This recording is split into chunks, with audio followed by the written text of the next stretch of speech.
And so when I say Chinese, I want you to scream out the nation that's associated with this. For example, if I say Chinese, you're going to say what?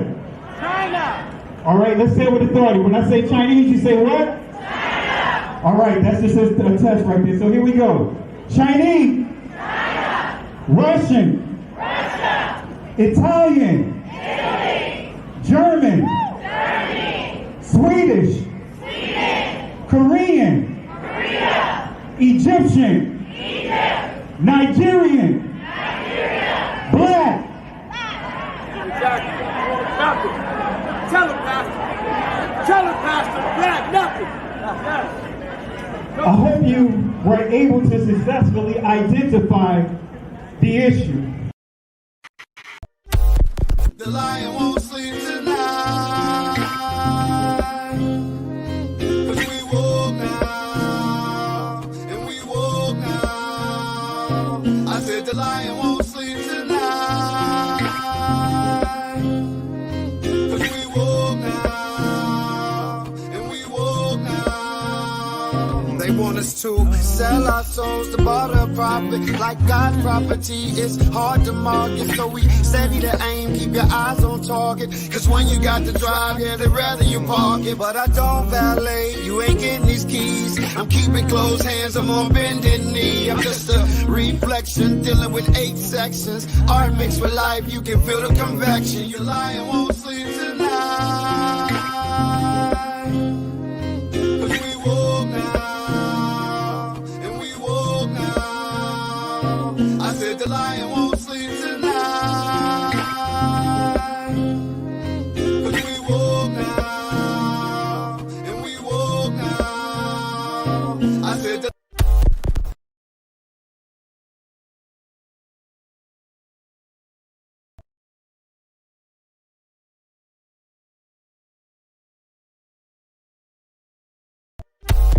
The same people that have stripped us of our identity and labeled us as a color have told us what it means to be black. The white man is enacting a story all over the world.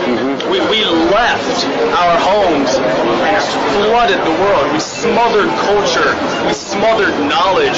We erased history and rewrote it our way. Myself, my grandfather is 100% Ashkenazi Jewish. Claiming to be Jewish, Ashkenazi Jewish is just a conspiracy. White men claiming to be of tribes of Israel when I'm Germanic.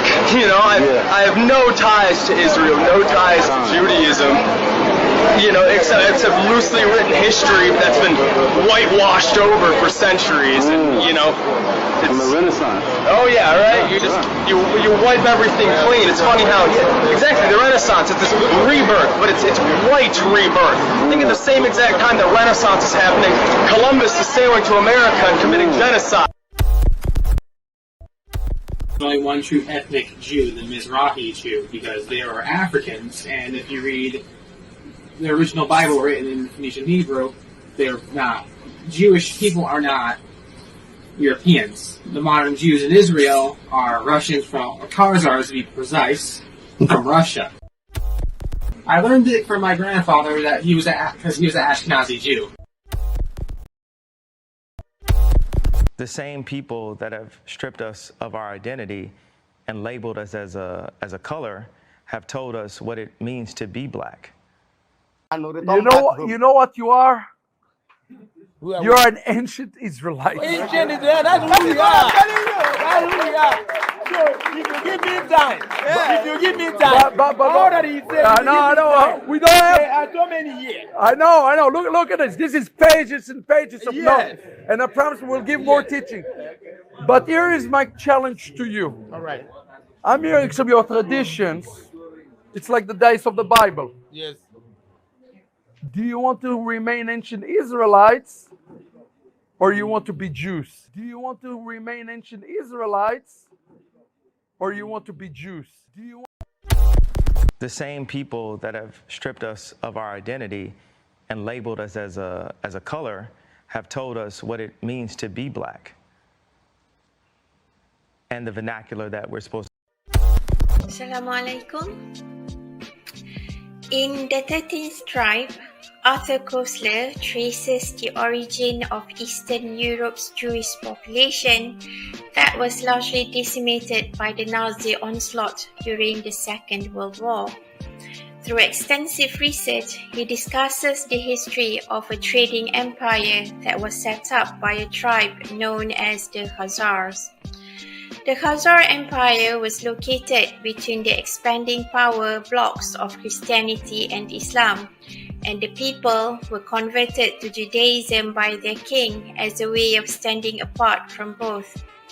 The Khazarians and their wealth were dispersed through the countries of Eastern Europe after the collapse of the Khazar Empire.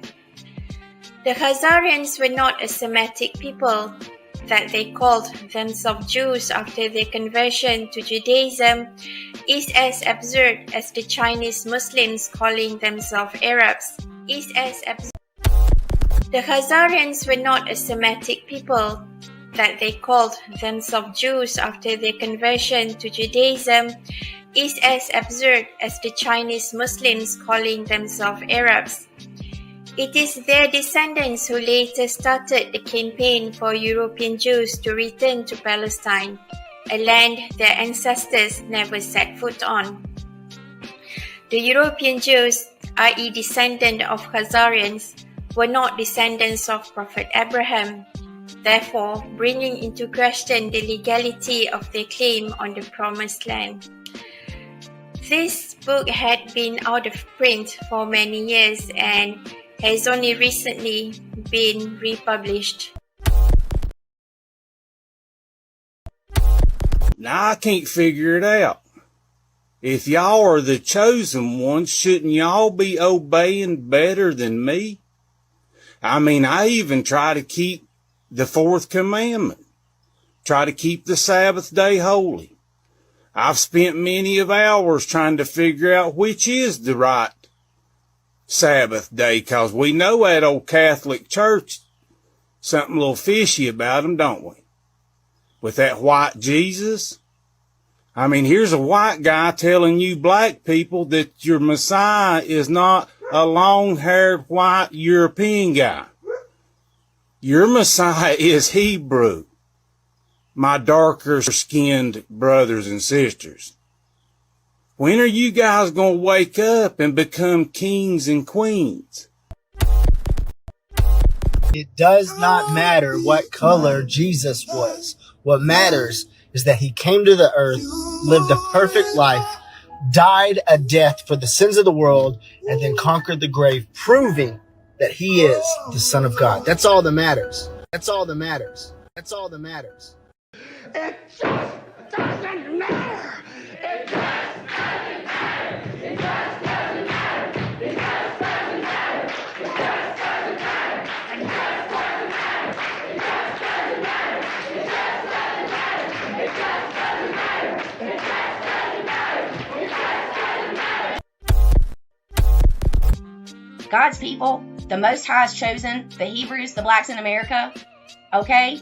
We're about to see some power. Come on, y'all. You got to get out of this lie. Okay? You got to get out of this lie. You have got to come out of this lie. This white Jesus that you are worshiping is going to take you to hell. Please wake up. Oh, in the name of Yahushua, wake up. Oh, I feel the Holy Ghost. Oh, hallelujah. Hallelujah. Yahusha is an alpha strong black man. He is a Negro. He is a Hebrew. I don't know what word you need to hear to understand who they are, but it is not me. I am not a chosen. You can get mad. It doesn't matter. This is how the Most High has done it. I am a Gentile, and I know my place. But I'm called to tell all of these Gentile whites that I know that you are in the deepest deception that you have ever been in. And you have been in it your whole life. And the awakening is happening now. People are waking up. Okay, I was just thinking about this morning. I grew up Baptist. I went to Vacation Bible School. I've read the Bible. I don't know if I'm interpreting it correctly, but if we are made in God's image, right, and the first modern humans originated in Africa, if God has a human form, God is black. God is black. I was a Christian missionary for years, but there came a time in my life when I realized that what I was taught about the Bible was a lie. In my confusion, I cried out for help.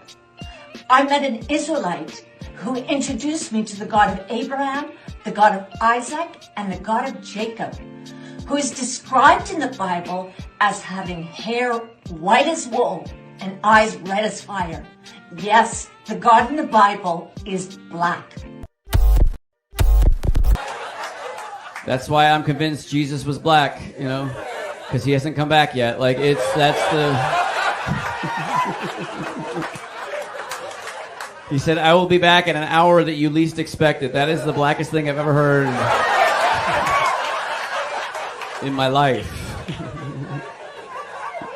He's going to confuse the hell out of everybody, all the white people when he comes back, too. Because he's like, it's been a minute. White people will be like, it's been 2,000 years, Jesus. What are you talking about? The same people that have stripped us of our identity and labeled us as a color have told us what it means to be black. I'm so glad you're here because you can bring great clarity. Can you tell us a little bit about the Sephardic Jews and how they were scattered because they went west? I sure can. Because the reason why I want to is because a lot of them, and a lot of people don't know this, are in the Caribbean. They are. In the islands. And you're one of them. I know that. One of them. I know that. Because, you know, a lot of folk don't know that those roots are there. One of the first batches of slaves that came to Jamaica, they were the Sephardic Jews. It's documented. And they're all over the Caribbean, South America, Central America, and even the South Central United States. Wow. And DNA testing is a factor in all this now. Genesis chapter 11, verse 10 explains the genealogy of Shem. Shem was a black man in Africa. If you repeat this fact, they can't laugh at you. If you repeat this fact, they can't laugh at you. If you repeat this fact, they can't laugh at you. Let's say peace and blessings to everyone. Let me adjust my mic here. All right. Want to say peace and blessings to everyone. Hope all is well with you guys. Want to say Shabbat Shalom. Hope and pray all is well with you guys. Decided to do a unscheduled live. I've been so busy all week, so I was hoping that I would have had enough time to at least schedule the live so you guys can prepare for it. But decided to just go ahead and do an unscheduled live in regards to the feast days and dealing with the Feast of Tabernacles.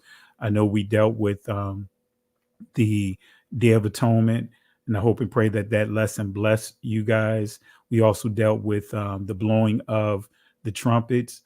So tonight we're going to deal with the Feast of Tabernacles. We have a lot to cover, and if you have any questions, feel free to post it inside the comment section. And I just want to encourage everyone, just be respectful with your comments, be respectful with your posts, and let's stay on subject. Let's stay on subject, because what tends to happen, especially, when those that are coming in with, trying to troll or trying to push other YouTube channels, they'll come in and try to be, make attempts to be disruptive in the chat by trying to stir up side conversations that has nothing to do with the topic that's being presented in this video.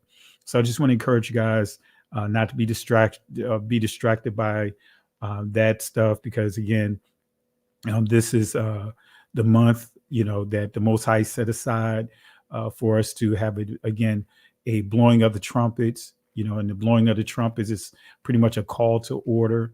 It's a sound of unity within our community. Unfortunately, among our community, many don't honor that even within this awakening. Many don't really downplay the importance of, the feast days, this high holy month here, so to speak. So again, that's the call to order, the blowing of the trumpets, the day of repentance, or the Day of Atonement that is set aside for a corporate day of repenting, a corporate day of fasting, a corporate day of prayer, to pretty much spiritual warfare. That is a corporate day of spiritual warfare. And during this time of the year, I've dealt with a lot of different situations, but it tends to happen around this time of the year where people want to go way out in left field with a number of their things. You guys already know the history of some of the things I had to deal with in the past on this channel that I had to address, but the stuff tends to happen around this time of the year. So this is a time of spiritual warfare. And then, of course, getting into the Feast of Tabernacles, and why this is so important, that this is not just a day just to brush aside, because as I revealed to you in this lesson, it's a lot to unpack to really show you the significance of this particular lesson. So I'm going to go ahead and get started here. And let me go and stretch this out here. And again, let's stay on topic tonight. All right. So we're going to go ahead and get right into it. And before we get started, I see a contribution here. So I want to say peace and blessings to be concentrated for Yahweh. I want to say Shabbat Shalom, Mishpachah, happy feast, Sukkot, Baruch, to be part of the assembly. All praises to the Most High. So family, let's show some love for Be Concentrated for Yahweh. Really appreciate the love and support tonight. So let's show Be Concentrated some love here tonight. And again, and also for those that are in the Richmond area or would like to travel down and fellowship with us, feel free to do so. I'm going to post the information in the community section of our location. Feel free to come on out and celebrate the feast day with us. All you have to do is just bring an appetite. We'll take care of you. You don't have to pay for anything. I never believed in charging the people. I never believed in that. Even before we transitioned out of Christianity, even within there, when we were doing the combinations of church anniversary and pastoral anniversary, I never believed in doing the fundraisers. I never believed in the ministry or anyone having to come and pay for the celebration, so we've never done that. I never agreed to that. So picking and continue on with that in this awakening, none of our feast days you have to pay anything for. And prayerfully, I'll have the website up over the weekend. It's up internally. I have to do some configurations on the router to make sure that it's working externally. And I will post the information on our feast days and the upcoming one as well, the Feast of Dedication. So I have that posted as well. So that way you guys can go there and you can actually register for that feast day and so forth. So, but again, we'll do that next Shabbat is where we honoring Tabernacles here, even though it's a 1 week festivity, which begins this weekend. But we're actually going to do ours at the latter portion of it. So we'll do that for a couple of days. We have a campsite that we're going to go to, but we're going to have the service on site at our worship facilities. So with that being said, let's go ahead and get into it. Let's go ahead and get into it because, again, we have a lot to cover tonight. We're going to deal with Feast of Tabernacles, humbling beginnings. And I can't speak for you guys, but I can speak for myself. And I can say that I have a very humble beginning. I went through a lot. I had a very rough childhood. I'm very transparent about that. I may not go into the full specifics and details because of, some of the things I had to deal with and go through. But I can tell you for me, I was born to a mother that was underage. She was 16 when she had my older brother. She was 17 when she had me. She was 18 when she had each one of us. She had each one of us 1 year after another. So, but she was 16 years old when she had my older brother. So by the time she was 21 years old, she had a house full of us, a total of 5 boys. And so, I don't knock her for decisions that she had made, because it could always be worse. But I was given away when I was 3 months old, and she came and got me about when I was actually like 7, getting ready to turn 8. So that was a huge life change for me, and so I can tell you that I lived in pretty much seemed like everywhere we moved, it was always in the rough areas. Brick City, Newark, New Jersey; Detroit, Michigan; Harlem, New York; Elizabeth, New Jersey. So it's like every community we lived in, man, it was always the rough areas. So I thank the Most High for my humbling beginnings. Uh, Again, we didn't know anything about heat. We used to ball up and wrap ourselves around, in blankets, and sit around the oven. You know what I mean? That's what we called it, the oven. And this is us living in the projects, up in the brick city, or when we was in Harlem, and when we was over in Detroit, we would sit around the oven, man, wrapped up, trying to keep warm. So so it was 14 of us, grandmother raising her kids, so I can just go right down the list. So when I think about uh, the Feast of Tabernacles, this is a reminder of our humble beginnings. And I'm sure you guys have some humble beginnings of how the Most High has brought you, how he delivered you, or prevented things from being worse than what it could have been.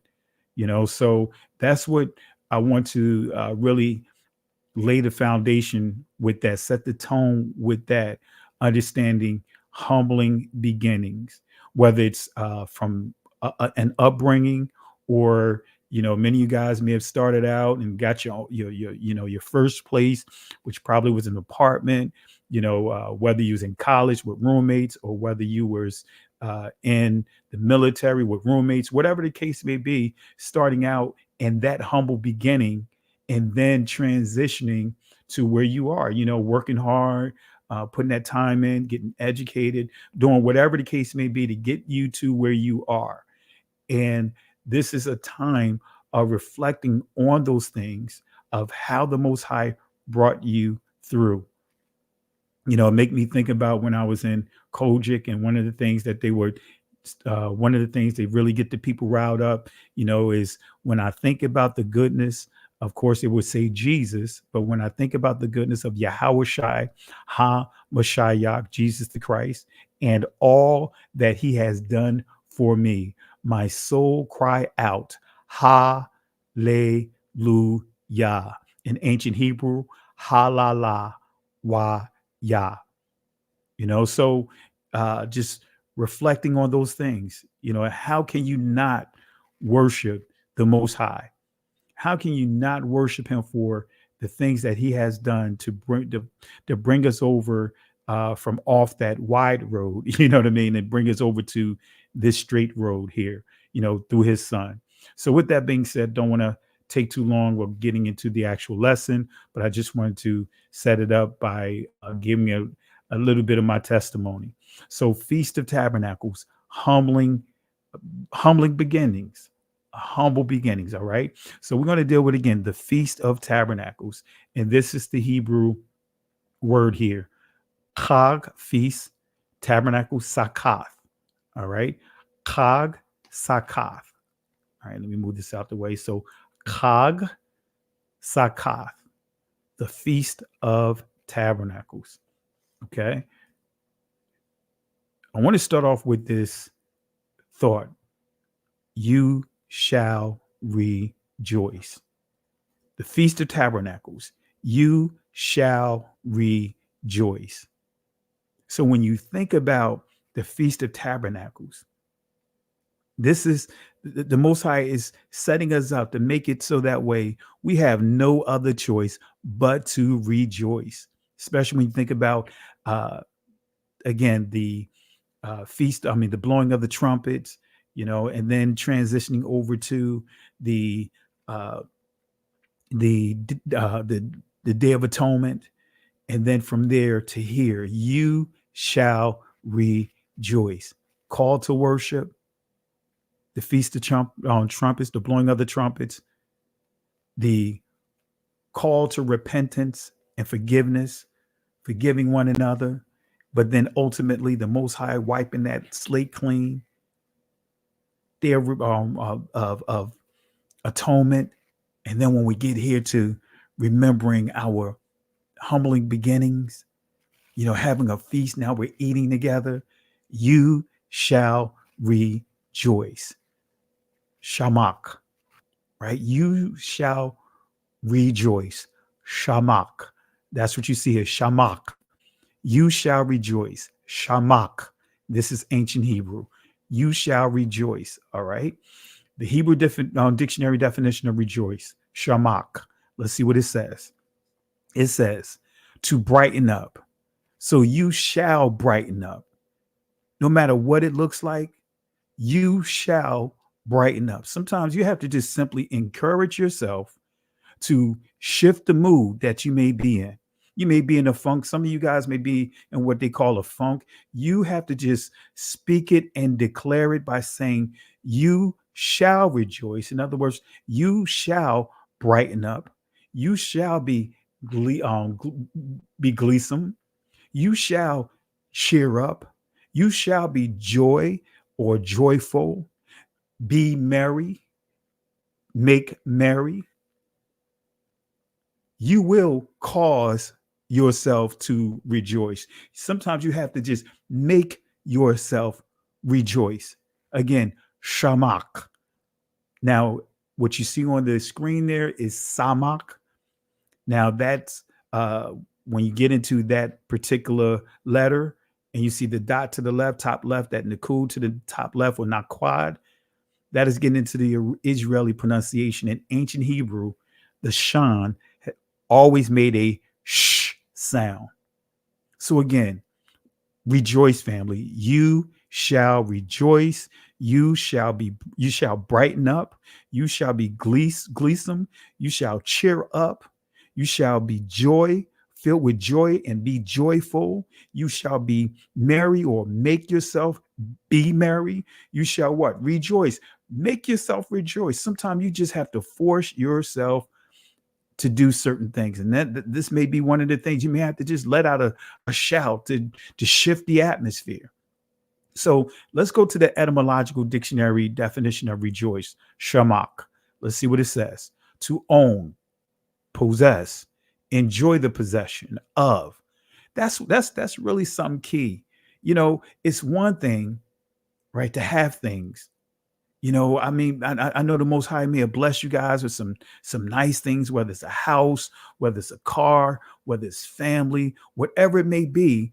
Do you know a lot of the stuff that you have? Many people have the same thing, but they are miserable. Man, sometimes you have to just force yourself to rejoice in what you have. Don't compare it to what other people have.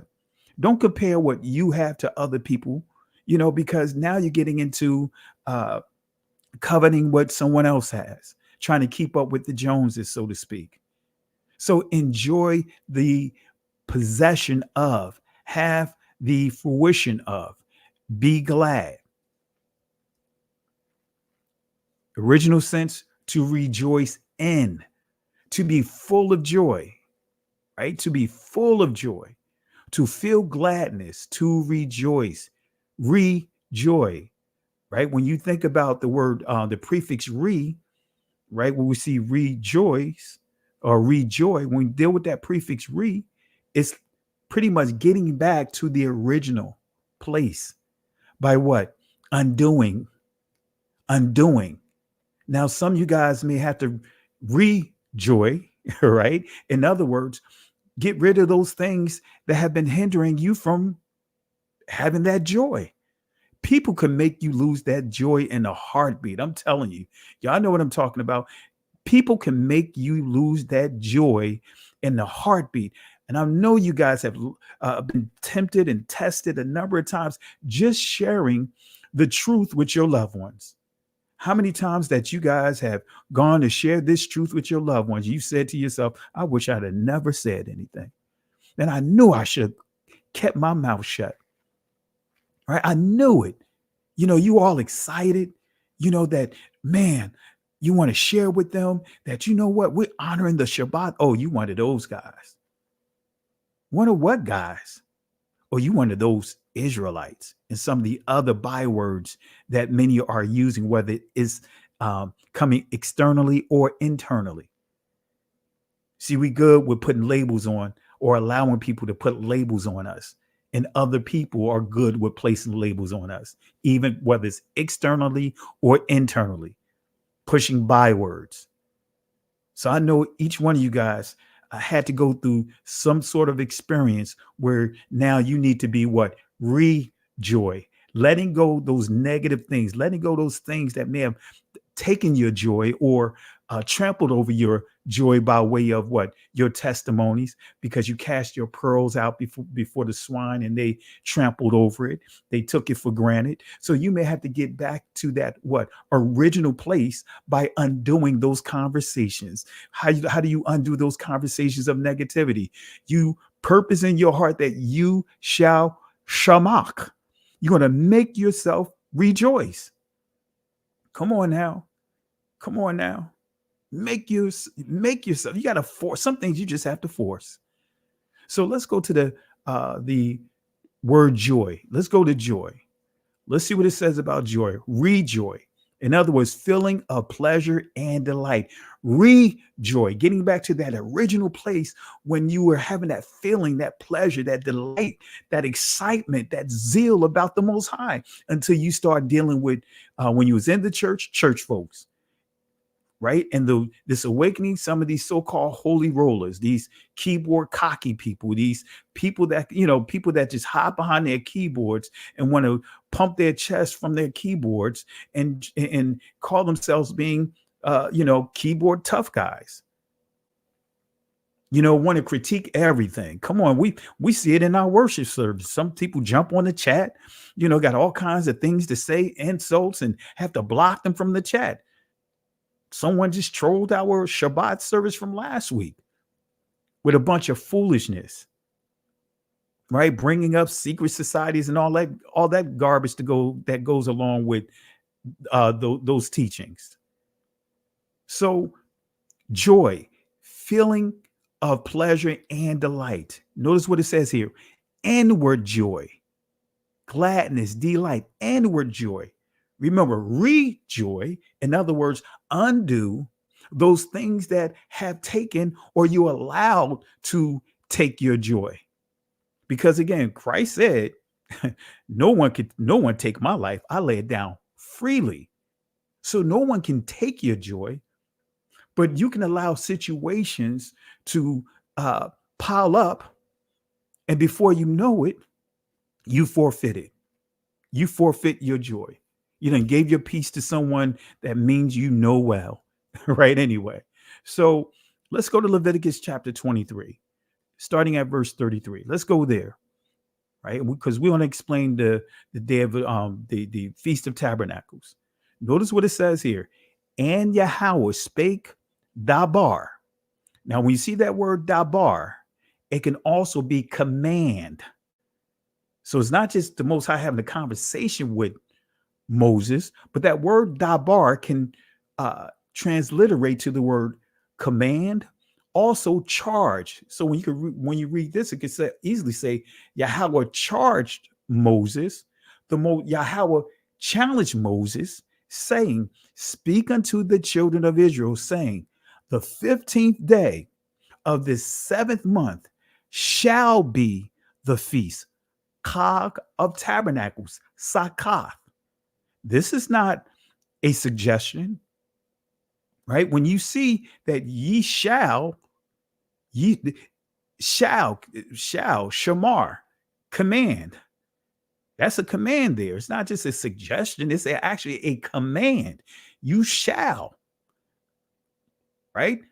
Execute.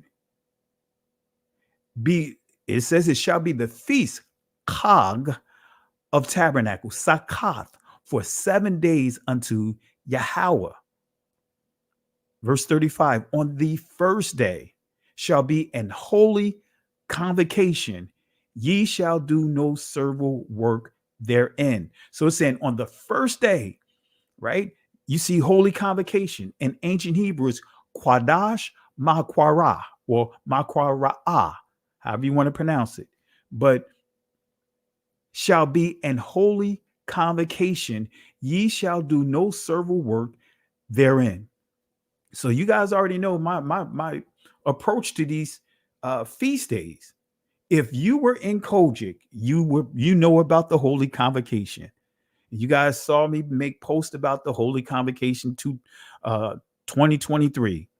You bring a family out there, you spend an easily just on registration fees. That's not even counting the lodging, transportation, or any of those things. You bring a family of 4 out there, you're spending easily $500-$600 easily. Not to mention all the stuff that they're going to be selling out there. You know, I grew up Baptist, right? So in the Baptist church, we had the National Baptist Convention. And of course, we had the local jurisdictions and all that stuff we had to go to. But it's cost. It's very costly. So many different denominations, they have holy convocation or conventions. Conventions is nothing more than a warped holy convocation, going to these conventions, man-made conventions. So it says here, on the first day shall be an holy, in other words, Quadash, convocation, Makwara'a or Makwara, ye shall do no servile work therein. Right. And so I didn't have a chance to update this slide, but this is kind of giving you the illustration of these days. This is based off of the very first year of the Hebrew calendar. And I encourage you guys, if you want to understand how to put this together, go to the foundational playlist and you'll see three lessons. He rose what day?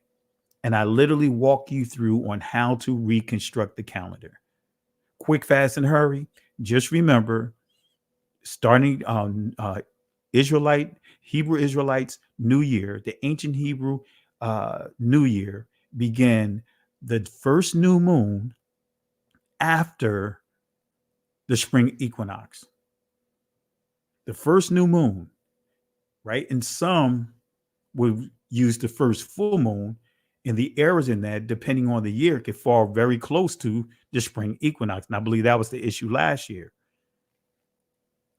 The Most High didn't have Israel celebrating what other cultures celebrated their New Year's at the spring equinox. No, the first new moon after the spring equinox is when Israel's year began. All right, so that's a whole nother discussion. But anyway, so what does it mean to be holy? What does it mean to be holy? Now, that's one of the things when you're in Kojic, man, they talk about holy. They talk about holy, even though it's based upon man. Because truly, if we understood holy, then we would treat Yah's word as being holy. We would not be picking and choosing what's holy.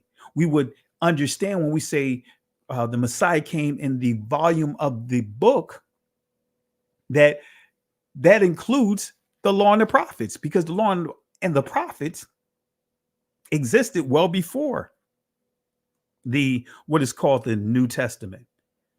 They were not teaching out of Matthew, Mark, Luke, and John.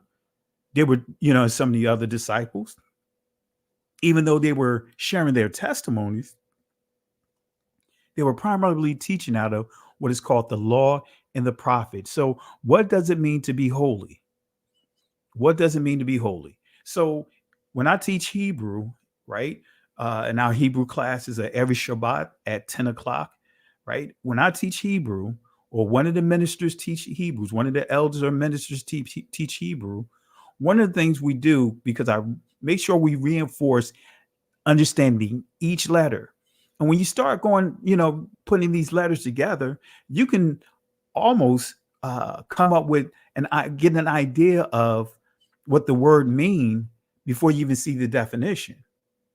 So when we understand Quadash, that's the Hebrew word, ancient Hebrew word for holy, I know many of you guys would say Kodesh.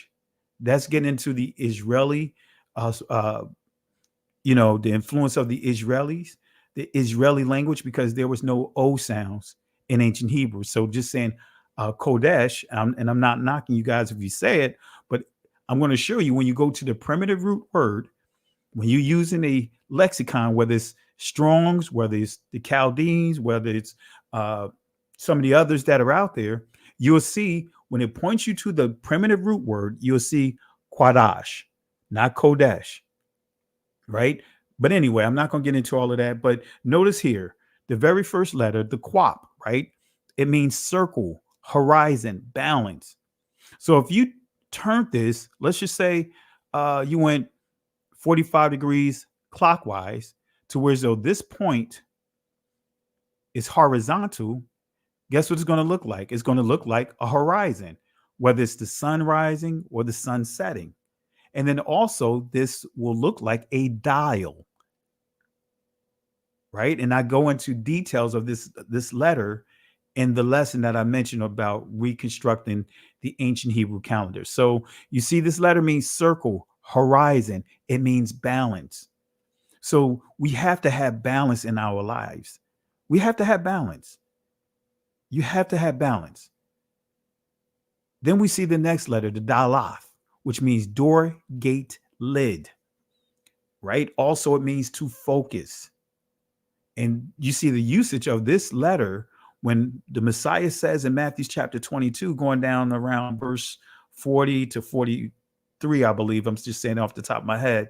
But when he says that the great commandment, right? Didn't say what commandments, saying that this is the only commandment we operate, we function in.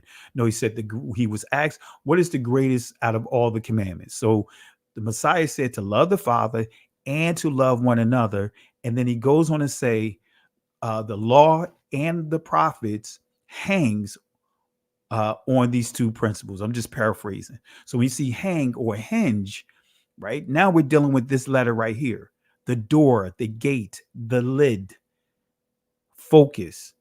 Then we see the last letter, Shan, which means teeth, tool. In the pictograph, it looks like teeth. So when we start thinking about holiness, guess what? To really be holy, you have to have what? Balance. You have to make sure you make it an assertive effort to stay focused, because there's so many distractions around us, a lot of foolishness that's going on around us. So we have to make it an assertive effort to be focused. And then, of course, understanding teeth, tool, right? Understanding that we have to be, understanding that we are what? A vessel. We are a tool to the Most High. And matter of fact, these feast days, they are tools. They are tools to help us do what? Remind us that we have to honor these things. Each one serves a purpose. That each Shabbat is a sign, proof, and evidence. So let's break down this word. I just gave you some letters. In Hebrew, you really have not primitive root words, but primitive root letters, because it starts with the letter. Okay. So let's go to the Hebrew dictionary definition of holy. Notice what it says: clean, consecrated, dedicated, right? Because when we say Quadash, because the Most High sanctified, because that's where you see the word sanctified. He sanctified, he ordained, he had a dedication service, so to speak, setting aside the Shabbat, the 7th-day Shabbat. That was started with Adam, and Adam at that time wasn't a Hebrew. He wasn't a Hebrew Israelite. He was Adam. He's the father of all. So the Shabbat wasn't just designated for the Israelites in the beginning, but as the covenant began to make its way to Israel, so of course that stuck with Israel. But all those that want to have a relationship with the Most High, Isaiah 56 confirms it. You have to honor the Shabbat. But anyway, so again, Quadash, it means clean. And as you see, this is the primitive root. Notice you don't see Kodesh. It's Quadash, right? Clean, consecrate, dedicate, hollow, right? Holy, keep holy. Guess what? We're supposed to keep the Shabbat holy, proclaim, purify, sanctify, sanctified one, sanctify self. So holy, Quadash means clean, it means consecrate, it means dedicate, it means proclaim, it means purify, it means sanctify, it means keep. And when you think about keep, still tying it in with that word shamar, it also means execute. So wherever you see keep, also I like the word execute, because many of us we are in this the time that we live in when we start thinking about execute, because many of you guys may be into technology like I am, you into processes and things like that, project management like I am, and I dealt with pretty much every end of the spectrum when it comes to technology, from routers and switching, worked at a telecom for 10 years, to working at DOJ, working at the court system. I worked in a number of different places, but in different areas. But the key is I've done some of everything with technology, from programming to routing and switching, and of course, project management, a technical project manager. So you guys understand that word execute.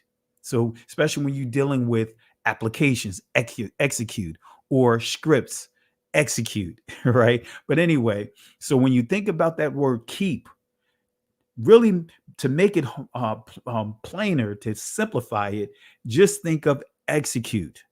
In other words, carrying it out. So keep, in other words, execute, doing. So holy, Quadash, means clean. It means consecrate. It means dedicate. It means proclaim. It means purify. It means sanctify. It means to keep. In other words, execute. So in your Bible, when you see holy, next to it, or we see the word keep, rather, right next to it, execute. All right. So what is a convocation? What is a convocation? Now, like I said, there's so much you can learn out of these letters. Notice what you see the first letter. This is the Mayam. In the Israeli, it's pronounced Mem, but we're just dealing with ancient Hebrew. But notice what it says. This letter means in ancient Hebrew, water, sea, danger, transition. Now, I went through every letter, thoroughly studied the scriptures to make sure I present to you guys an accurate definition of the word. And it took me a while to go through and really solidify these and really confirm these, but it was well worth it. So that way you're not just getting a generic understanding of the word. So transition is key. When I really did the thorough study, for example, of the Mayam, water, sea, danger, transition. And this is key. When we say Ama versus Abba, Ama has the Mayam, and that means that this word transliterates to mother. And what are women good for? Especially when you think about your grandmother, when you think about your mother, you think about they are good with helping you to make it through what? Transitions. So water, sea, danger, transition. Then we see the Quap again, which is circle, horizon, balance. Then we see the Ra'ash, or in the Israeli, Radesh, which means head, top, rank, beginning, right? So this is Makwara, head, top, rank, beginning, right? And then we see the last letter, the Alap, which means leader, strength, power, teach. So what does this overall mean? How does all of these words tie in? And keep in mind, the Maya means water, sea, danger, transition. So when we go to Zephaniah chapter 3, verse 10, from beyond the rivers of Ethiopia, my suppliants, even the daughter of my dispersed, shall bring mine offering. So there's a transition to go from Israel all the way beyond the waters of Ethiopia, Kawash in the Israeli Kush, right? And some of you guys may not realize it, but at the time of this, Ethiopia or Africa was called Ethiopia, whichever was the dominant, so to speak, territory area. That was pretty much the name that the whole continent took on. That's why you don't see Africa here. You see Ethiopia. And when you see Ethiop, right, or Ethiop, that means what? Black face, right? Black face, Ethiop or Ethiop. So Ethiopia, land of the what? Dark-skinned people, dark melanated people, still tying into Akibulan, still tying into the word African, which Afar comes from the name of who? Abraham's son that he had through Keturah. Efer in ancient Hebrew, Apar. But anyway, that's a whole nother discussion. So from beyond Ibar, the rivers of Ethiopia, my suppliants, even the daughter of my dispersed shall bring mine offering. So the Hebrew definition of water, it says a stream, flood, river. So the key prophecy about the flood, let's go to Isaiah chapter 59, verse 19. So shall they fear the name of Yahweh when the west and his glory from the rising of the sun, when the enemy shall come in like a flood. The spirit of Yahweh shall lift up a standard against him. Guess what? If you're dealing with the enemy, when you're dealing with that spirit of rebellion, when you're dealing with those trolls out here, guess what? You have to allow the Most High to lift up the standard. So you're what? Above the situation, that you're not meeting that situation at eye level, at your eye level. All right. Want to say peace and blessings. Want to give shout outs real quick to Oba. Let me see. Oba Khan Jones.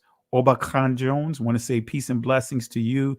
Thank you for the contributions tonight. And family, let's give a special shout outs and let's greet and thank our family here for the love and support tonight. And again, thank you again. Be concentrated for the love and support as well. All right. So going back here, when the enemy shall come in like a flood, taking over everything, come in, bawa, right? Or bawa'a, enemy, tazar or tsar, like a flood, nahar.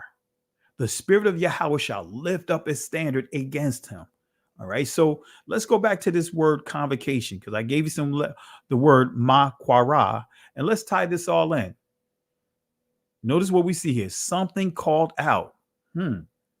Maquara means something called out. A rehearsal, assembly, calling. So when we think about the holy convocation, a rehearsal, now this makes sense when we hear in Hebrews or in Ephesians, when we hear that these things are what? A shadow, or even in Colossians chapter 2, a shadow. In other words, a rehearsal for things to come. So when you see a shadow, cross it out and put rehearsal. Cross it out and place rehearsal there. So these feast days is a rehearsal. It's a dress rehearsal for things to come. And I'm going to prove that with the Feast of Tabernacles, Chag Sakath. I'm going to prove to you that this is a rehearsal for things to come. So every feast day is a rehearsal, a reminder of what? Things to come. So something called out, a rehearsal, assembly, calling. And notice here in the sub-entry, convocation, convoking, reading, a calling together. So this is a corporate cry, right? Calling out to who? The Father. So convocation, maquara, means something called out. Something called out. Now let's deal with that called out, because it's interesting when we see called out. What is the Greek definition of something called out? Let's go to the Greek. Let's see what it says here. Ecclesia, or some would say ecclesia, but notice what it says here, a calling out. Now we're dealing with an assembly, I don't like to use that word church because that's 4th century. This word comes from the Celtic word. This is not a word from Israel. That's a deceptive word right there. Remember, that's a word of confusion. And I don't like to use religious because we're not, being a Hebrew Israelite is not based upon religion. It's based upon bloodline. And our culture is not a religion. So, guys, you have to be careful when you engage in people that are within Christianity, right? Or whatever other religions. Don't allow them to bait you in to proving or receiving that argument that, hey, this is the Hebrew Israelite community versus the Christian community. No, now you're making this into a religion. You can be a Hebrew Israelite and be a Christian. You could be a Hebrew Israelite, be a Muslim. You could be a Hebrew Israelite and be into Kemet. You could be a Hebrew Israelite and be called what? A rebel. The difference between a Hebrew Israelite that's in right standings with the Most High and a Hebrew Israelite that's not in right standings with the Most High, one is called a rebel, right? And the other is referred to as the remnant. So don't let anyone bait you in. That's the thing you have to reiterate. Whenever I'm dealing with people about this here, when I'm dealing with pastors or whomever, I make sure I take that off the table to make it clear. This is not a religion. All right. So again, a calling out, a congregation, assembly. So let's give clarity on exactly what this calling out. It says in the in-depth definition, that's what you see in the back here, behind the scene here. Let me go back here. This is what you see here. I just have it in my page ripped effect, right? But it says here, right? And like I said, let me go back here. This is what I'm reading here. So a gathering of citizens called out from their homes into some public place and assembly. But we have to take it a step further, because when we see in Matthew's, when the Messiah is saying on this rock, right? The transliteration says on this rock, I will what? Build my church. The word church didn't exist back at that time. They weren't using this word, and the Messiah wasn't speaking Greek to his disciples and his people. He was using his native tongue, which is ancient Hebrew. So he would not even say ecclesia or ecclesia, however you want to pronounce it. So it says here, the assembly, that's the key, the assembly of the Israelites, not church. That's why I say that word is a very deceptive word. Why? Because when being raised in Christianity, right, going to church, they hijack that. Oh yeah, Christ. They use that as pushing covenant theology, and replacement theology is pretty much an extension of covenant theology. So with that in mind, this is what they use to replace Israel, saying, hey, this is dealing with the church. No, this is not dealing with church. This is not dealing with the Roman Catholics. This is not dealing with Christianity and all those different denominations. This is dealing with a particular group of people, the Israelites. When the Messiah said on this rock, he's not saying he's going to build from a Celtic perspective, a worship place, a place to assemble. So here we see in the details, the in-depth definition of this word, we see the assembly of the Israelites. So let me pull this out the way. You see it right here. Let me zoom in. You know how some people try to twist your words around. So notice what it says here. The assembly of the Israelites. So when we deal with called out, we're dealing with, as we see here, a gathering of citizens called out from their homes. So now in this sub entry, still tying into a called out citizens called out from their homes, we're dealing with the assembly of who? The Israelites in the text. The assembly of the Israelites. Can't make this up. So when we go to Exodus chapter 12, starting at verse 3, I'm going to give you the actual Hebrew expression that literally transliterates over to ecclesia or ecclesia. Let me show you. This is Exodus chapter 3.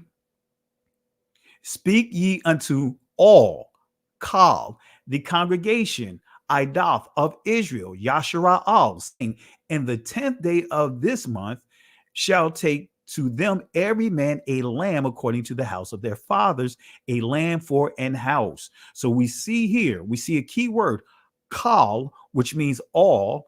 And then, of course, you see congregation. I don't like that word, and I'm going to explain it in a minute. Idah of the Israelites. Now, if we go to verse 6, this really breaks it down even more, because when we go to verse 6, and I'll just zoom it in, whole kal assembly, quahal of the congregation, Idah Yashara'al. This is actually more fully encompasses what that word ecclesia, where the reason why it has the Israelites under the called out assembly. All right. So I'm not sure if I have this particular passage inside this lesson. Can't remember if I kept it in or took it out. But if so, I just wanted to explain it. That's why I wanted to give you a difference between assembly and congregation. And I'm going to break down quahal and I'm going to break down idah. All right. So this is the first time this term is used to describe an entire assembly, idah, right? An entire assembly, but we're going to take it a step further, all right? A step further. So when we go to idah, and this is the Israeli, but when we go to idah, right, or idah, right, it says here a witness, testimony, recorder. So this is what we have to understand when we see that word congregation, right? When we start getting into the translations and getting back to the actual Hebrew, actually, instead of congregation, a more accurate translation would be witness, right? Assembly of what? Witnesses. Because the Most High, at this time in this passage, Israel as a nation is viewed as being an assembly of witnesses because the Passover is about to take place in that text. So congregation, idah, means a witness of people, evidence. So this confirms this, right? When you think about a witness, what is the characteristics of a witness? We see eyesight, watch. In other words, their vision. They have to make sure that they can accurately express and what they see, what they have saw, what they saw, right? A good witness have to what? Be a credible witness. They have to actually see what happened. See what happened. In other words, they have to be focused, make sure they have clear eyes about what they have seen. Then we see sign, mark, evidence. So a good witness is going to what? Be signs, proof, and evidence of what they see. So we all are supposed to be what? Recorders. And the key to proofing, or should I say confirming whether or not if you got a good recording, is in the what? Playback. That's how you measure a good witness, is in their testimony. So in the playback, right? That's why I want to make it clear. When we say we are an assembly of witnesses, we're saying that, hey, we have great eyesight. We're watchmen, right? We're focused on what we do and what we're doing for the Most High. In other words, that's we get into the middle letter, the dalath, door, gate, lid, focus. And then guess what? Sign, mark, evidence.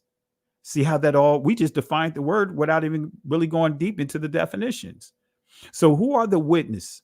Who are the witness? Who is the idah of, who is the witnesses of the people? The whole kal assembly, quahal of the congregation, idah of Israel. Actually, again, the whole assembly of the witnesses of Israel, to make it more specific. So I need to update my slide and cross that out, the meaning to do that. So let's deal with the Hebrew definition of assembly, because this right here, this is based off of verse 6 that I read to you, kal, quahal, idah, yasharala, right? So let's go to the Hebrew definition of assembly. And it says here, assemble, assemble selves, assemble together. Pretty simple. Gather. So that's why I say when we see that he said, on this rock, I will build my called out congregation, or my called out assembly, the Israelites. That's why I say when we go to Exodus chapter 12, verse 6 is more of an accurate, and that's the actual phrase, a Hebraic expression that Christ would have said, Kal Quahal Ha Adaf Yashra. So when is the Feast of Tabernacles? Was the Feast of Tabernacles in the wilderness? Right? And this is another important thing, because this is one of the things that we hear all the time. And let me go ahead and pull up another browser here, and I'm going to take a poll. And I'm sure you guys are going to be able to answer this and know where I'm going at with this. Let me I don't have my phone in here. I can't do a poll, family, because I don't have my phone. Because I have to sign in. I don't have my phone in front of me. But how many of you guys have heard, especially coming from within this awakening, from some, not all, that said that, hey, we can't honor the feast days because we're not in our home country. We're not in our native land. How many of you guys have heard that? If you heard that before, type 1. If you haven't, type 2. That, we can't honor Passover because we're not in we're not in Israel. We can't honor any of the feast days because we're not in Israel. If you guys heard that before, that expression, type 1. All right. Now I'll read some of your responses, so that way, and also give shout outs, so that way we can acknowledge you guys as well. All right, let's start with Be Concentrated. He heard that before, saying, hey, we're not in our homeland, so we don't have to honor the feast days. Right. Let's see here. Monica Dixon, she says she heard it. Brother Enoch heard it. Bash Reeves said that he hasn't heard it. Quatazaya heard it before. Let me see it. Quatazaya, excuse me. Let me say it correctly. Yashara Al heard it before. My sister Carol, she heard it before. Walking in Truth heard it before. Shout outs to you. Let's see here. Who else do we have? LaRonda Thomas. Shout outs to you. Heard this before. Yaquaba heard this before. Let's see here. Michael McCain, or Michael McCoy, excuse me for mispronouncing your name. Heard this before. PC Joyner heard this before. Rosemary McCraney heard this before. Let's see here. Oh, no, didn't hear it. Let me go back over it. My apologies. PC Joyner did not hear it before. Rosemary did not hear this before. My apologies. KL heard this before. Let's see here. Let me make sure I got it up here. Who else? Let me see here. C. Brooke. Shout outs to you. I'll be up in your area. I believe it's the 20th. Let me make sure, since I have my calendar in front of me. Yep, from the 20th through the 22nd, I'll be up in your area of October.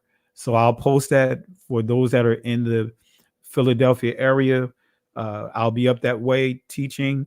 So appreciate you. Thank you for the love and support over the years. Really appreciate you. So she says she heard it before.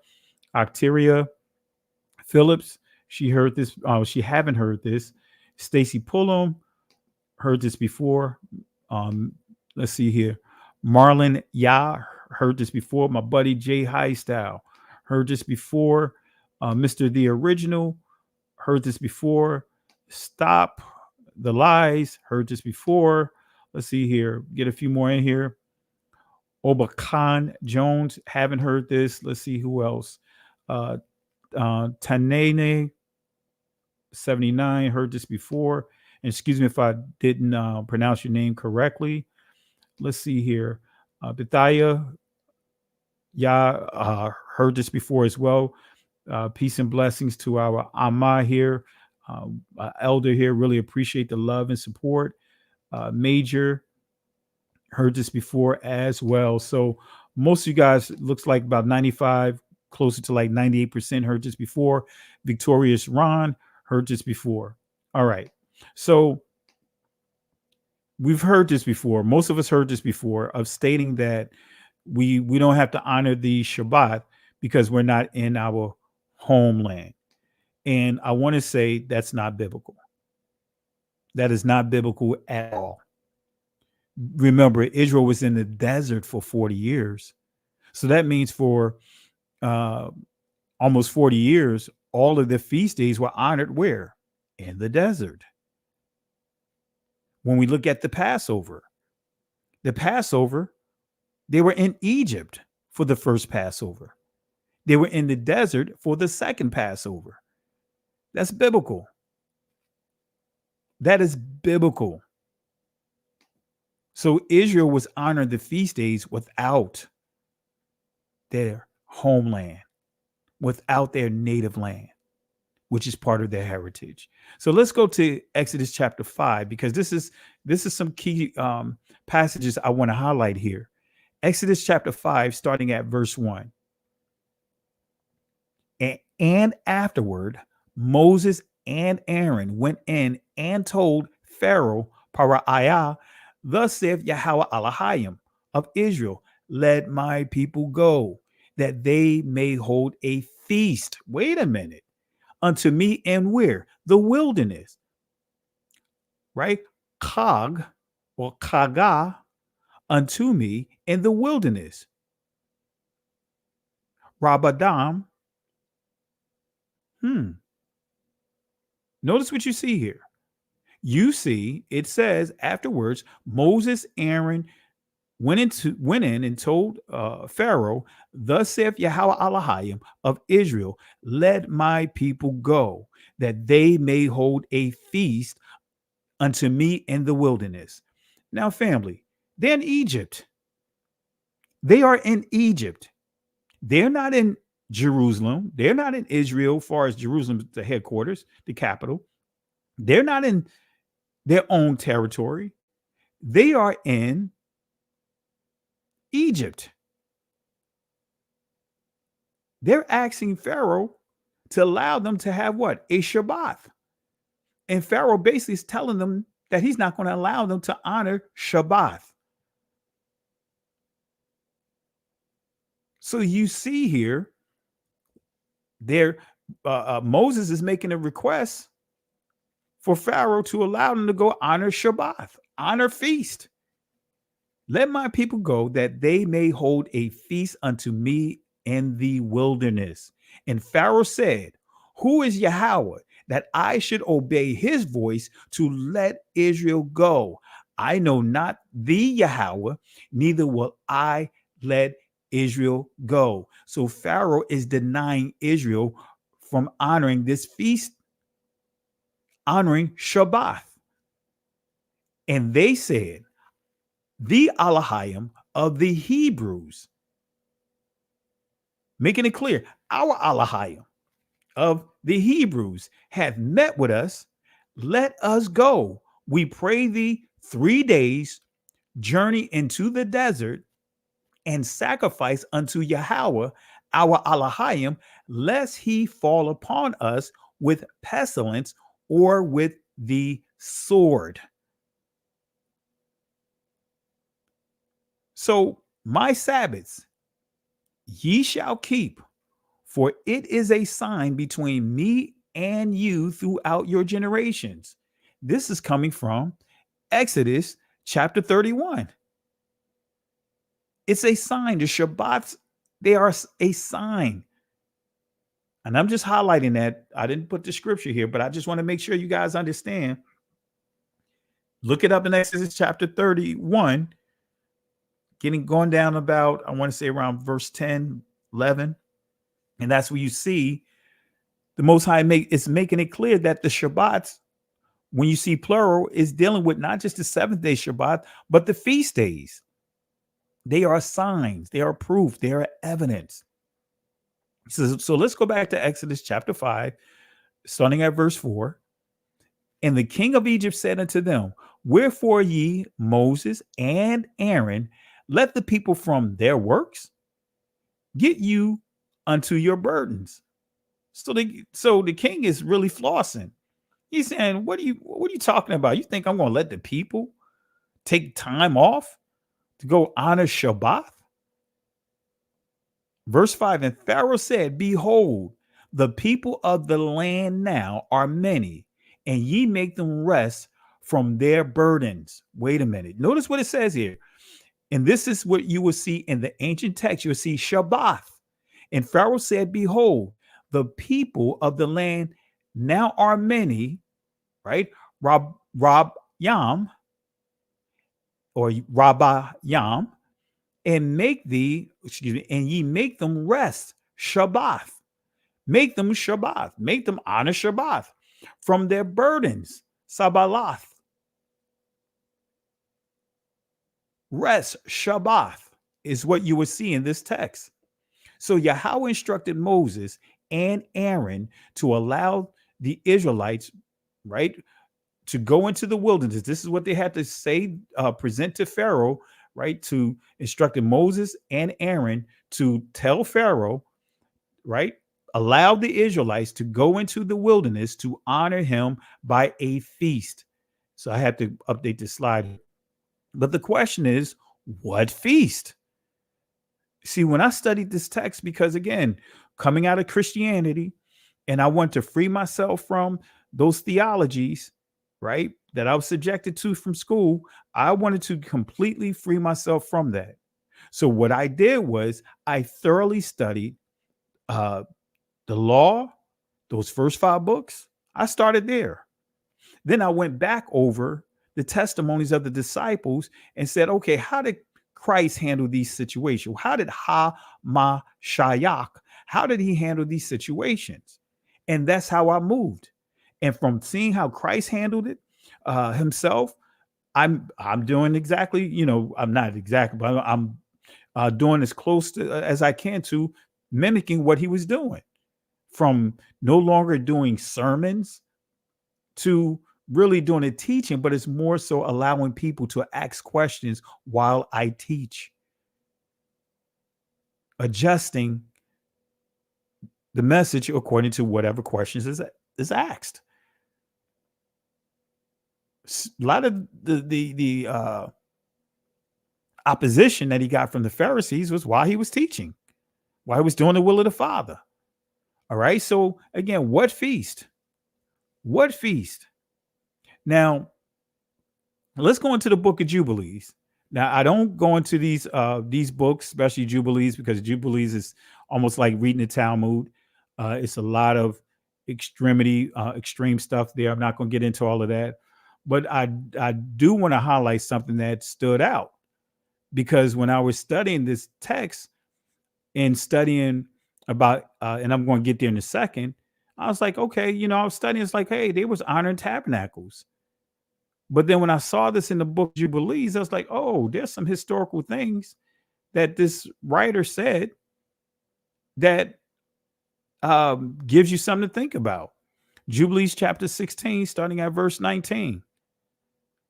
Notice what it says here. And we went our way, and we announced to Sarah all that we had told him, and they both rejoiced with exceeding great joy.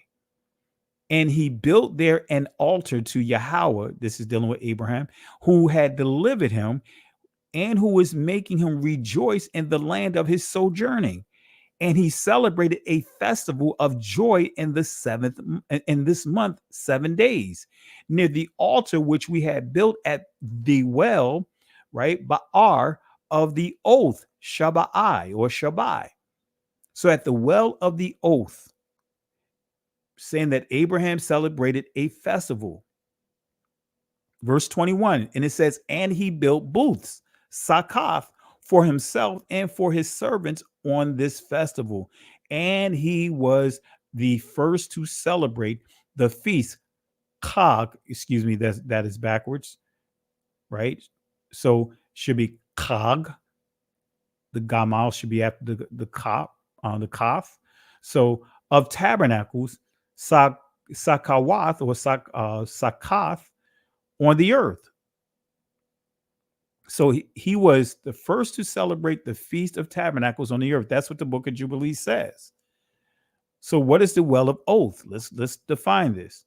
Why is the well of oaths important? I'm going to show you why. Why was Abraham the first to honor the Feast of Tabernacles? Because before I even got when I read the book of Jubilees, I was already reading and studying on this by using other sources. And I came to the conclusion that Abraham was honoring tabernacles because the Israelites, what were they trying to celebrate? What feast required them to go into the wilderness, isolate themselves, and give sacrifices and all?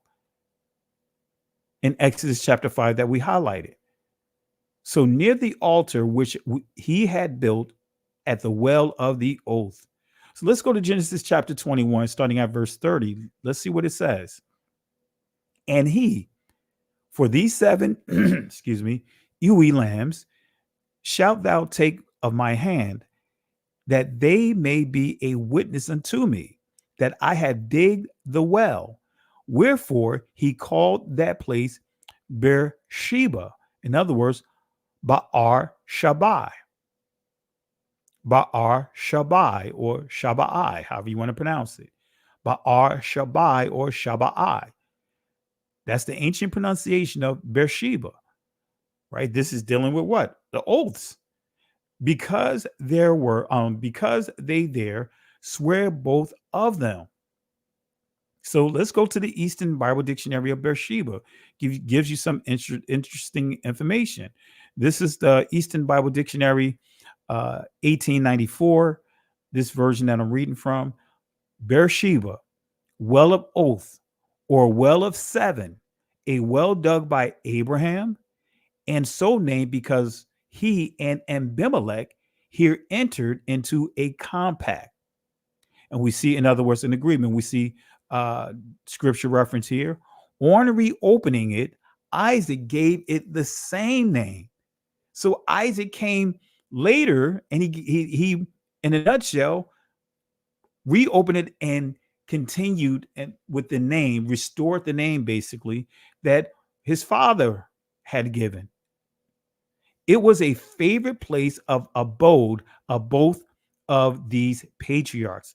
It is, so Abraham named the place where the covenant was sealed in Beersheba. So when we go to the Hebrew dictionary of the same place, Ba'ar, Shabai or Shabah, let's see what it says. It says, well of an oath, Beersheba. It says a place in Palestine. So let's look at Bear or Ba'ar. Let's see what that says. It says to dig, to engrave, to explain, declare plainly. So well of what? Oaths, right? To dig, to engrave, to explain, declare, plain, make plain, plainly. All right. So these are some of the things that we see here with the definitions of this, as far as the entries here. So let's go to the Hebrew dictionary definition of Sheba, right? It says here, to be complete, right? It says to seven oneself, an example, swear, as if by repeating a declaration 7 times. Charge, in other words, by an oath, with an oath. Remember when we taught on the order of Melchizedek, right? The command of Melchizedek, dealing with the oath that was mentioned in Hebrews chapter 7 and also the 110th book of Psalms. All right, so Shabbai, or as you see here, this pronouncing it as Shaba, right? So you see oath, Shabbai or Shabai. I'm saying it in ancient Hebrew. So Abraham was memorializing his commitment by naming the place where the commitment was made. Every time he thought or heard of the place Beersheba, he would remember his commitment and renew it before Yahweh. So Abraham's son Isaac reopened and rededicated this place to him and ultimately to the Father. And when we go to verse 30 of chapter 26, this confirms it. And he made them a feast. He made a feast. You see what it says? It says, and he made them a feast, and they did eat and drink. And they rose up betimes in the morning and swear one to another, Shabai or Shabai, and Isaac sent them away, and they departed from him in peace.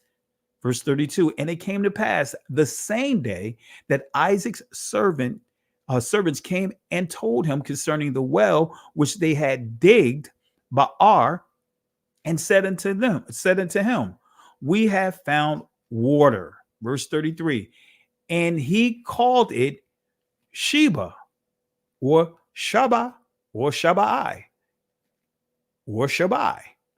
Therefore, the name of the city is Beersheba, or Ba'ar Shabah, or Shabai, excuse me, unto this day. So this is just confirming it. So Abraham's grandson Jacob also went to this place. So we see Abraham, then we see his son rededicating this, Isaac. But let's see, and let me show you how Jacob went to this place. Genesis chapter 28, starting at verse 10. And Jacob went out from where? Beersheba, and went towards Haran. And he lighted upon a certain place and tarried there all night, because the sun was set. And he took of the stones of that place and put them for his pillows. In other words, he was able with that afro, with those locks, to make that stone soft, because guess what? That's our hair, right? Anyway, and lay down in that place to sleep. So Jacob went out from Beersheba.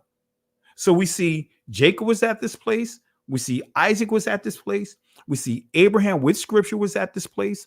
So it makes sense that when Moses and Aaron was going to Pharaoh saying, hey, let us go into the wilderness, a 3 days journey to honor the feast, that they're honoring Feast of Tabernacles, Chag Sakath. All right, let me continue here. So this is the map here. We see Beersheba. That's highlighted there. Let me come back over here.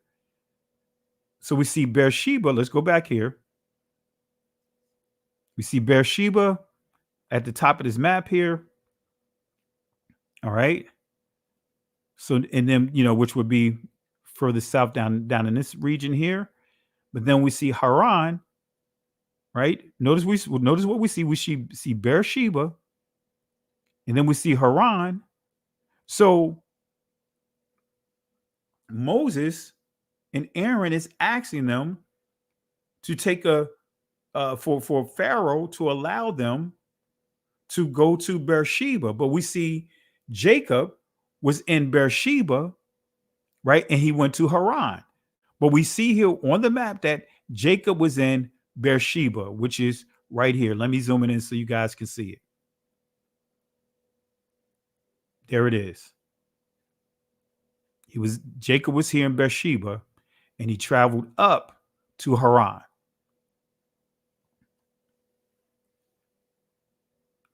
So Jacob returned to Beersheba en route to Egypt, right? So when we go to Genesis chapter 46, starting at verse 1, notice what we see here.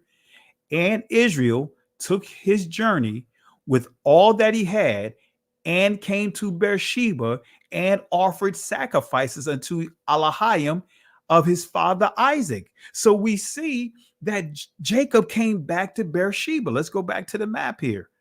So we see that Beersheba is a significant place. So here's Haran. Jacob was here in Haran initially, the initial text that we shared. He went from Beersheba to Haran, and then he went back down. He went back down to the territory right here, Beersheba right here, because that was Sakath, but right here. Okay. So Genesis 46 starting at verse 1, and Israel took his journey with all that he had, and came to Beersheba, and offered sacrifices unto Elohim of his father Isaac. And Elohim spake unto Jacob in the visions of the night, and said, Jacob, Jacob. And he said, here I am. Right? That is the phrase of availability. Verse 3, and he said, I am Elohim, the Elohim of thy father. fear not to go down into Egypt, for I will for I will there make of thee a great nation. Excuse me here. Let me read it again. And he said, I am Elohim, the Elohim of thy father. Fear not to go down into Egypt, for I will there make of thee a great nation. Verse 4, I will go down with thee into Egypt, and I will also surely bring thee up again. And Joseph shall put his hand upon thine eyes. So is it possible that the well of oath is where Yahweh wanted Israel to honor the feast day? I believe so. Was it the Feast of Tabernacles? I believe so. Is it a possibility? Absolutely. Right? Remember, going right back here, Israel was in this location. Right now, this is the route that they initially traveled coming out of Egypt. The Most High purposely had them take the long route. But that's not the way that they would have traveled going across from Goshen, because this is where Israel dwelt at, but coming across here to Beersheba. Right? If they come straight across, that can be a 3 days journey. Right? That's the path right there. Let me go back here. But this is the path that they traveled when it was coming out of Egypt. The Most High purposely had them go to further south to a dead end, and it appeared like they were lost. But at the time where Aaron and Moses was requesting Pharaoh by way of the Most High to allow Israel to go to Beersheba, would have been Beersheba, a 3 days journey, so that way they can honor feast. Excuse me. All right, just want to show you the illustration here. Let me zoom in. We see Goshen, and we see Beersheba. Goshen, Beersheba. So that is possible, quite possible. So while they were in the wilderness, they were rehearsing how to stay holy, Quadash, when they are delivered. So let's go to Leviticus chapter 23 back here and go to verse 36. It says, 7 days ye shall offer an offering made by fire unto Yahweh. On the 8th day shall be an holy convocation, Quadash, Makwara. Remember, a calling out, corporate calling to the Father, calling out to the Father, crying out to the Father, rehearsing unto you, and ye shall offer an offering made by fire unto Yahweh. It is a solemn assembly, and ye shall do no servile work therein. Ye shall do no servile work. And when we look at servile, ibadah is the ancient Hebrew pronunciation of it. So ibadah also means work of any kind, labor, tilling. And we would see this in the beginning when the Most High told Adam to dress and keep the garden. Dress or till, you'll see ibad there. That's the primitive root word. Keep, shamar, execute. Okay, so this means, right, the entire community celebrated the Feast of Booths or the Feast of Tabernacles. Sakath, Chag, Sakath. Let's go to Deuteronomy chapter 16, verse 14. Let's confirm some things here. It says here, and thou shalt rejoice, Shamak, and thy feast. Chag. Come on, family. The Most High is not playing. You see how the scriptures, the harmony of the scriptures? You guys see how the scriptures are, the harmony of the scriptures? I'm giving you the harmony of the scriptures. No contradictions. No contradictions.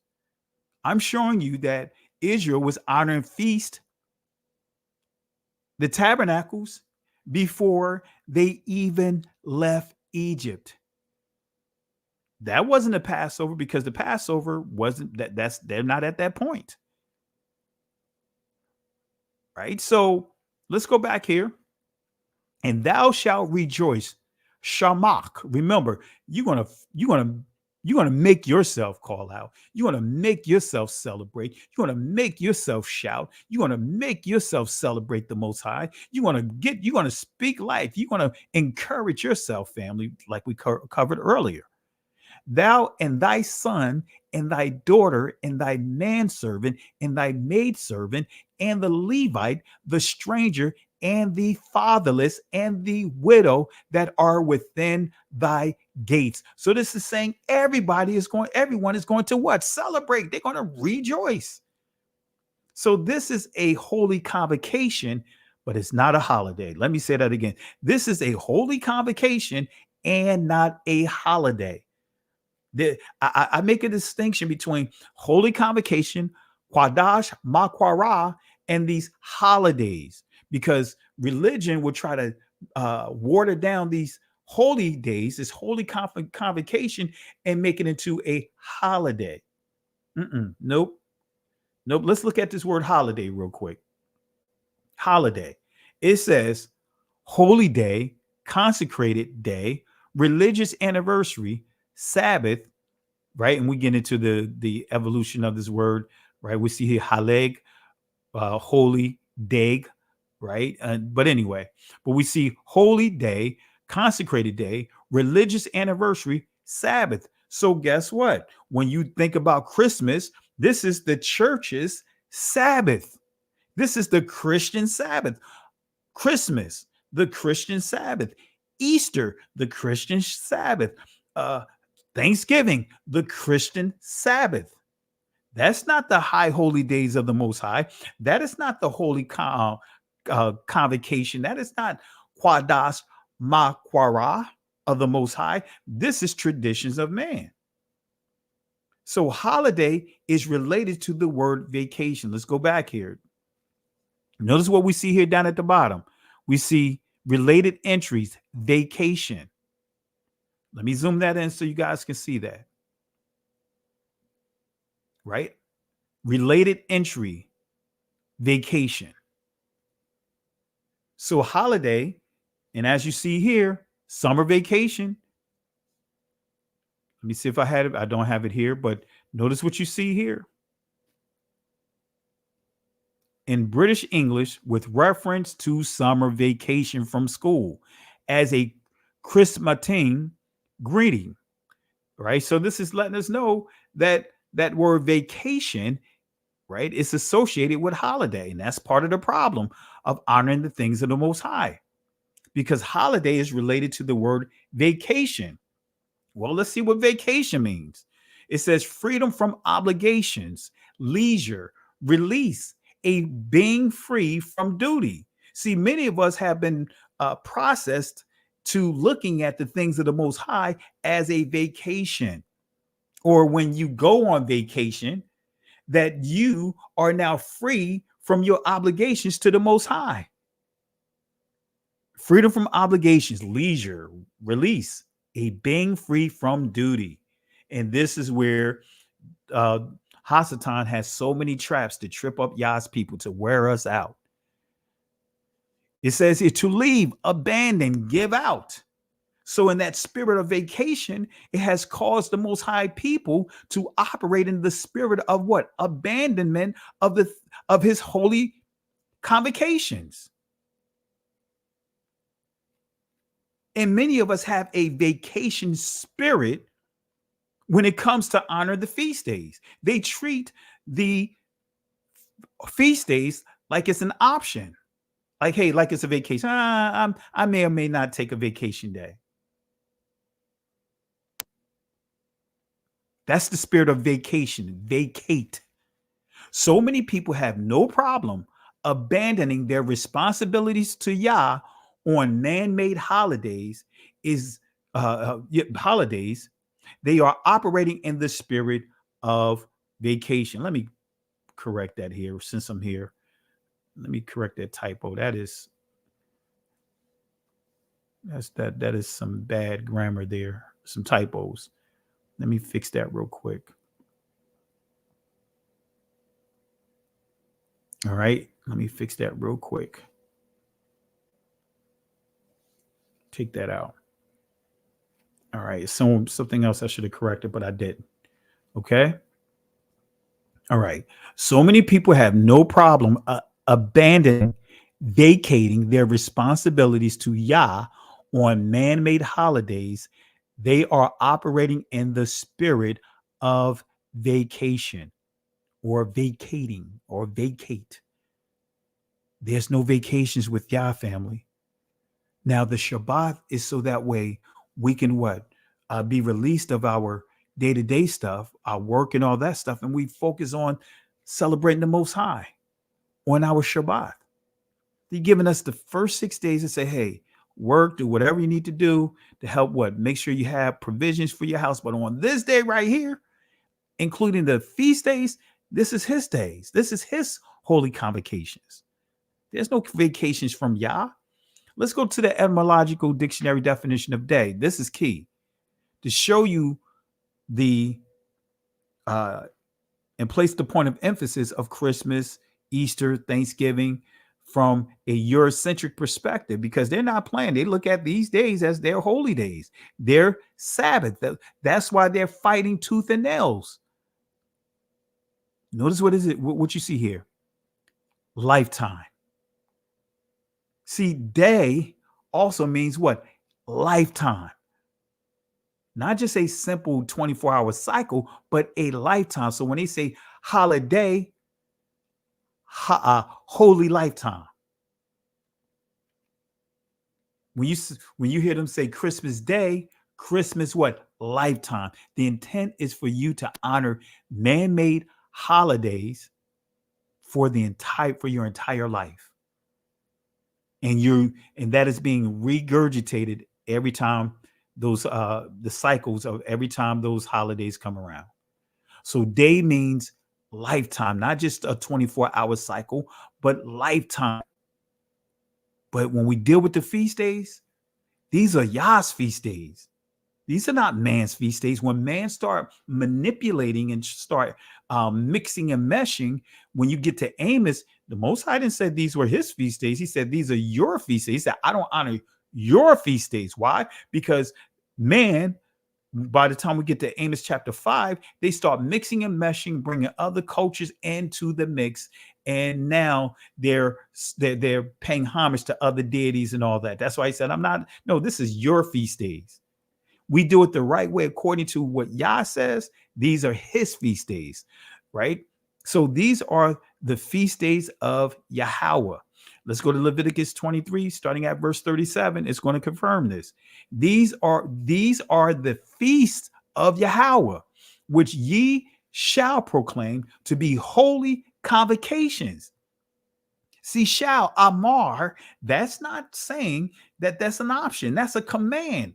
The feast, Chag, Yahweh, which ye shall, amar, proclaim to be holy, Quadash, convocation, Makwara, to offer an offering made by fire unto Yahweh, a burnt offering, a meat offering, a sacrifice, and drink offerings, everything upon this day. So on this first day, starting with the first day of the convocation, guess what this is? Man, they getting it in. They really celebrating the things in the Most High, starting off with the sacrifices to make sure Yah is first, making sure that they are what? The burnt offering, making sure they continuously remember to repent, because that's what the burnt offering is for repentance. Come on, family. It's that simple. It says, which ye shall proclaim. Ye shall proclaim Quara or Quara. Makwara is corporate, but then we see that word Quara. This is saying this is a corporate proclamation as a people, as a corporate what? Proclamation to the Most High. Quara, cry, a corporate cry, right? To be holy convocations. Makwara or Makwara, Quadash, holy convocation. So proclaim. Quara or Quara means to call out to, mention, name, give name, preach that this is a holy rehearsal for things to come. See, we're reminding ourselves that this is a holy rehearsal for things to come. Now that's giving you proper clarity when you're reading in Hebrews, or Paul expressing in his letters that these are a shadow. In other words, he's saying these are rehearsals for things to come. That's why Paul is not teaching against the law, statutes, and commandments. He's letting us know that these feast days and the things of the Most High, the law, statutes, and commandments, they are what? Rehearsals for things to come. Are we getting there? We're almost finished here. I want to give shout outs to Malaka. I want to say peace and blessings. Sis, really appreciate the love and support. And family, let's show some love to Malaka, Adaya, to the remnant. Thank you for the contribution tonight. And also want to thank again Oba Khan Jones. Want to thank you again, as well as Be Concentrated. So family, let's show some love for our family here, for the love and support that they've given us, shared tonight with the contributions tonight. Really appreciate it. Thank you again. All right, so we're almost done here, family. We're getting through this, in good time. So proclaim, quara or quara means to call out, to mention, name, give name, preach that this is a holy rehearsal for all things to come. Now let's go back to Leviticus, starting at verse 38. Beside the Sabbaths of Yahweh, beside the Shabbats of Yahweh, and beside your gifts, and beside all your vows, and beside all your free will offerings, which ye give unto who? Yahweh. Man, you see here, this is what it says, besides the Shabbats of who? Yahweh. These Shabbats are the Most High. This is not man. This is the Most High.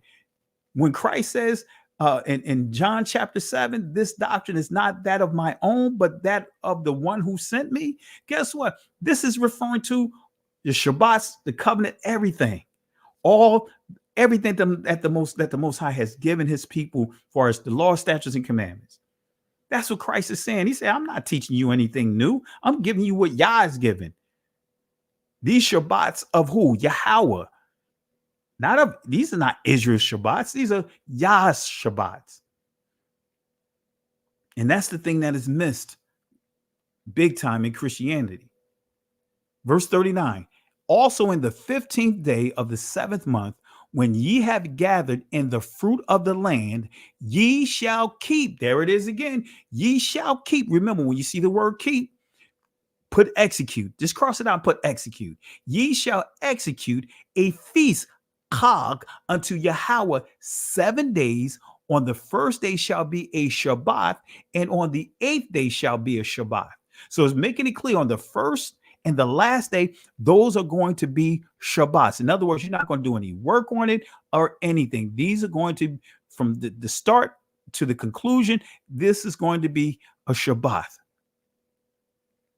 Ye shall keep a feast unto Yahweh 7 days. On the first day shall be a Shabbat, and on the 8th day shall be a Shabbat. Going right back here. This is the calendar here. My apologies for not having enough time to update it. These are 2 years ago, but my apologies not being able, not having time to update these dates. But let's go back to Leviticus 23, verse 40. Notice what it says. And ye shall take you on the first day the boughs of goodly trees, branches of palm trees, the boughs of fig trees, and willows of the brook, and ye shall rejoice before Yahweh. Then we see it again. Shamak, you're going to be happy about this thing. I know many of you guys going to get your tents out, like we're going to do. We're going to have a campsite. We're going to have accommodations for those that may have children, as far as babies, as well as seniors. That's among our assembly. We'll have cabins for them, but we're going to have a place where so we can set up our tents. I'm going to sleep out of my tent. We're going to have a great time. We're not going to complain. Oh man, I can't believe we're going out here. It's going to be a little cool out here. What you mean we're going to be out in the woods? Come on, man. I thank the Most High. Look, I came up in Newark, New Jersey. Come on now. You guys know the projects that I'm talking about, that I'm referring to, that hard floor, you know what I mean? That's always cold. You know what I'm talking about? Even in the heat, that floor is always cold. The tiles are so worn out. No matter how many times you mop it or put bleach on it, they still have a dull look to them. Come on, man. That's how I grew up. Come on, family. I thank the Most High for my humble beginnings. When my grandmother used to take a block of ice, or she'll fill the ice up in a bucket, and she'll blow the fan over it to cool off the room because we didn't have AC. That's, man, humble beginnings. We didn't have China. We didn't have a China cabinet. We ate out of pie pans. We drank out of mayonnaise jars. We drank out of jelly jars. Whatever was something that we purchased or my grandmother purchased and we used it up, that became something that we use. Something to drink out of, or an eating utensil. I thank the Most High for my humble beginnings.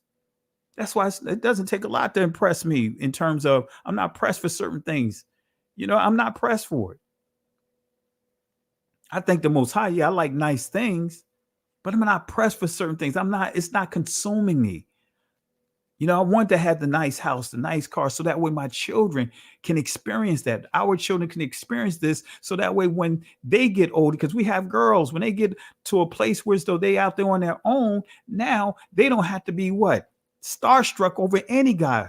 Hey, you know what? Look, that guy got a Mercedes. So, or look how big that house. Or they live in a nice house. And they'll sound like what's that?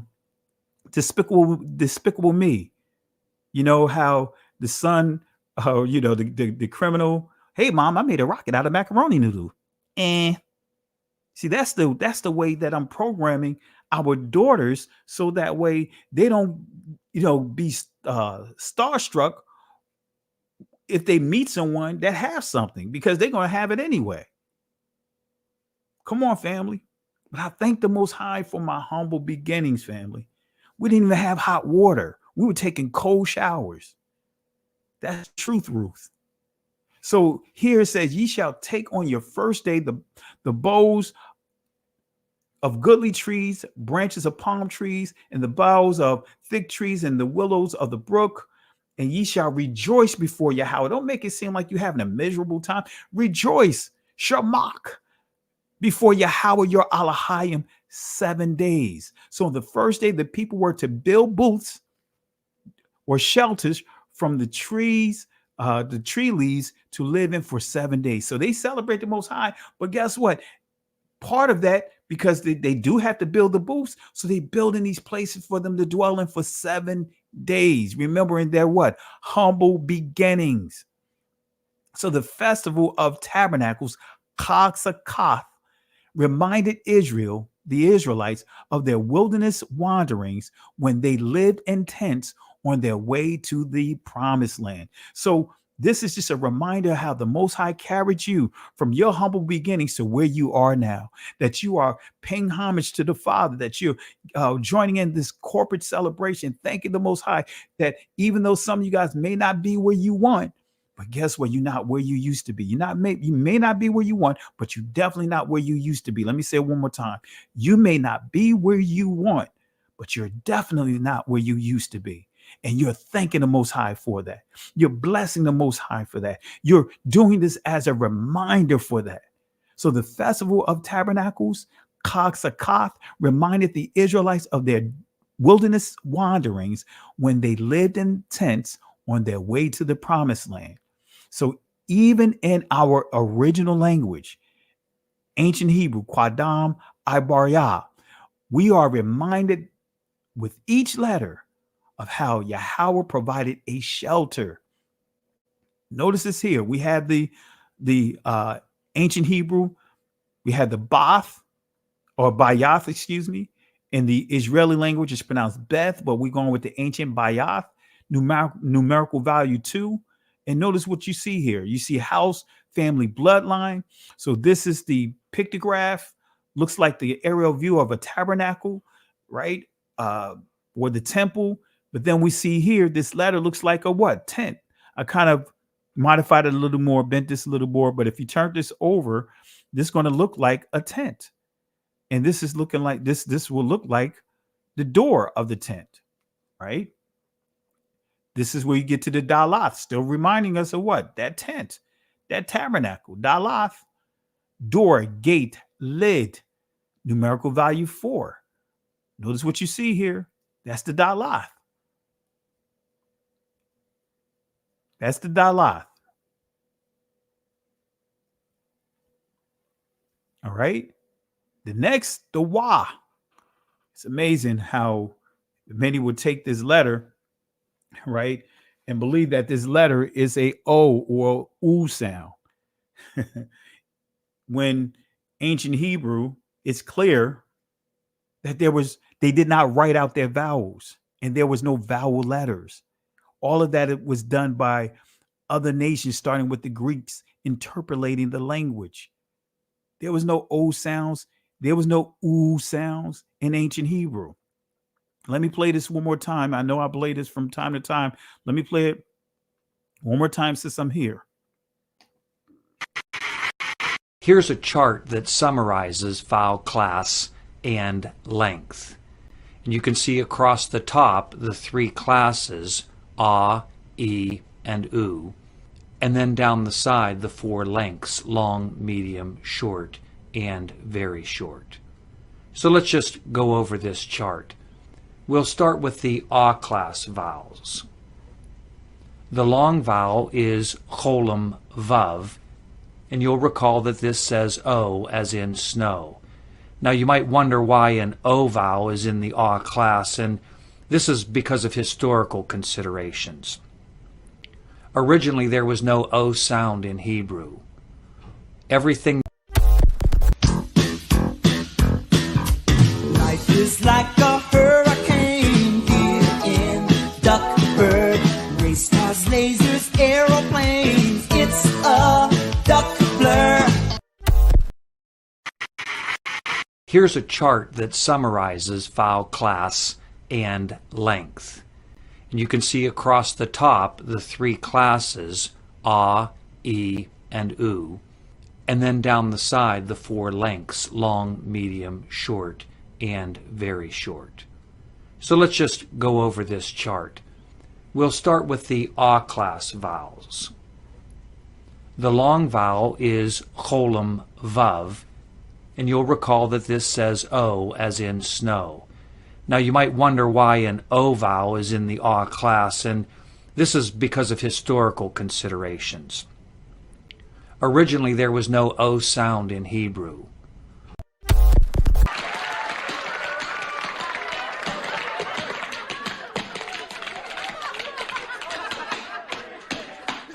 Challenge!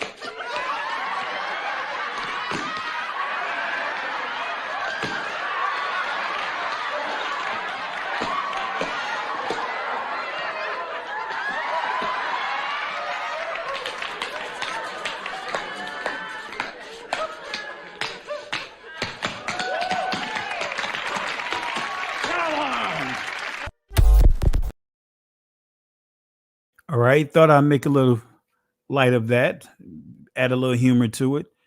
All right. So we have the Wa. Numerical value is 6. This letter means tent, peg. It means hook, also secure. Because if you turn this around, this looks like a hook, a fishing hook, right? But it says tent, peg, hook, secure. So when you think about this, think about security, the Wa or Wa, okay?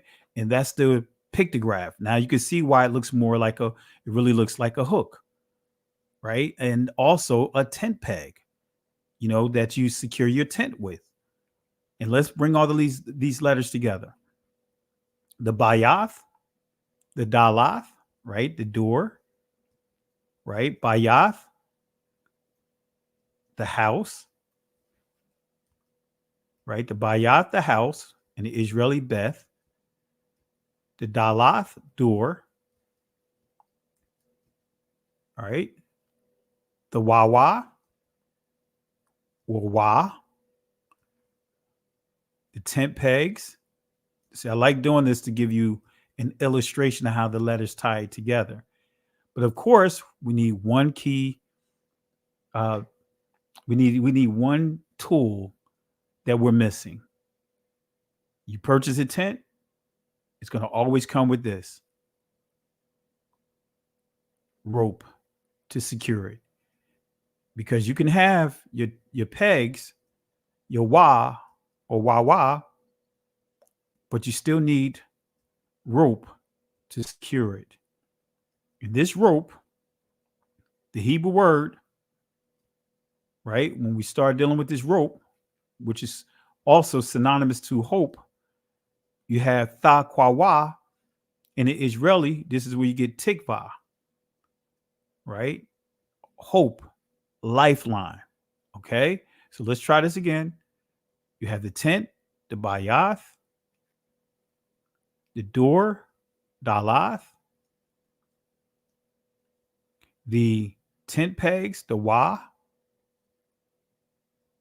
and of course the rope to secure it, your lifeline, tha-kwa-wa, in the Israeli tikva. All right. So wrapping this up. So the Festival of Tabernacles, Chag Sakath, is so important that there's a future celebration that's prophesied of it.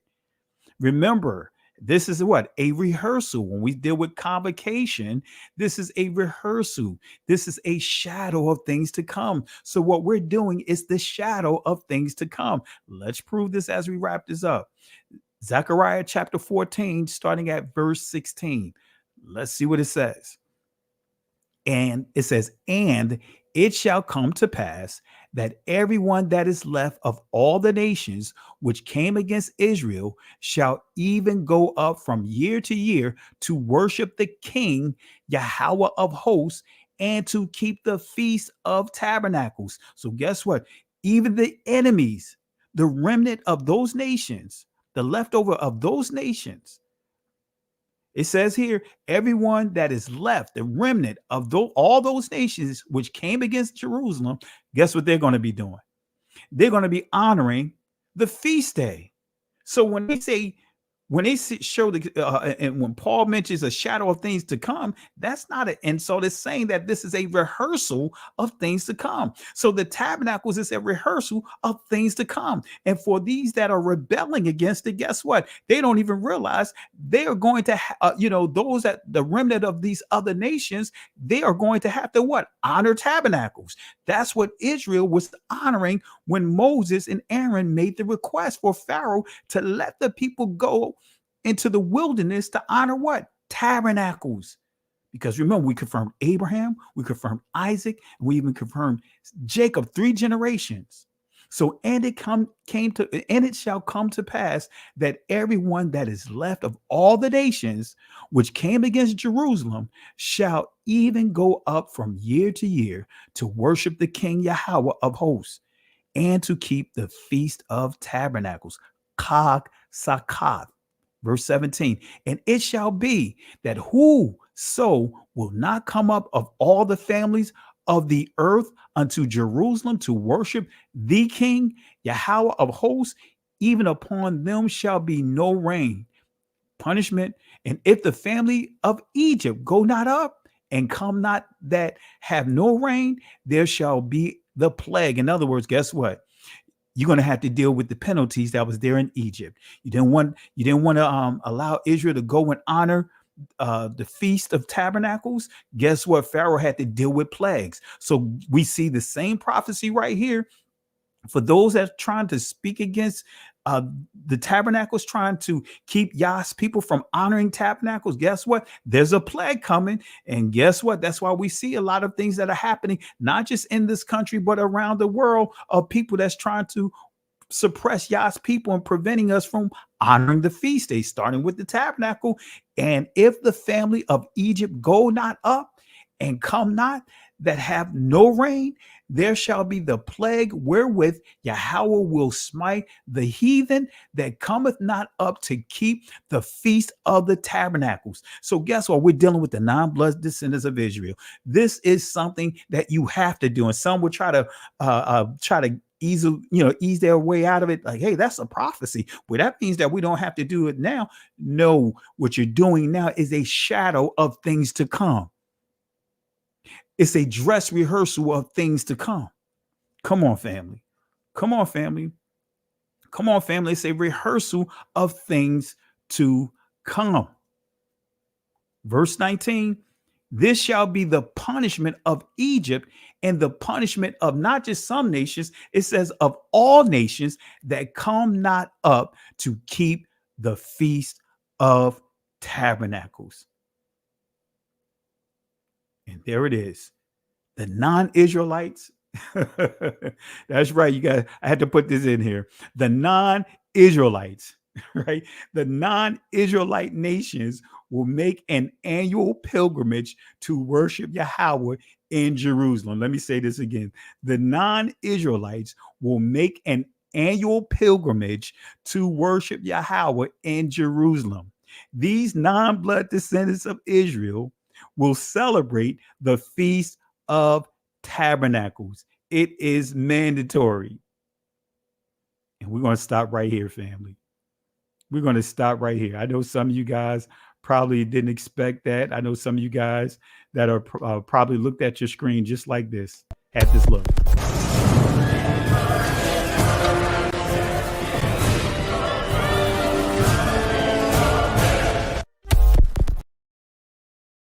Yeah, I know some of you guys probably had that look.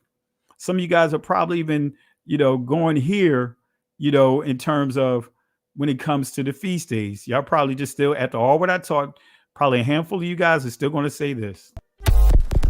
It just doesn't matter. It just doesn't matter. It just doesn't matter. It just doesn't matter. It just doesn't matter. It just doesn't matter. It just doesn't matter. It just doesn't matter. It just doesn't matter. It just doesn't matter. It just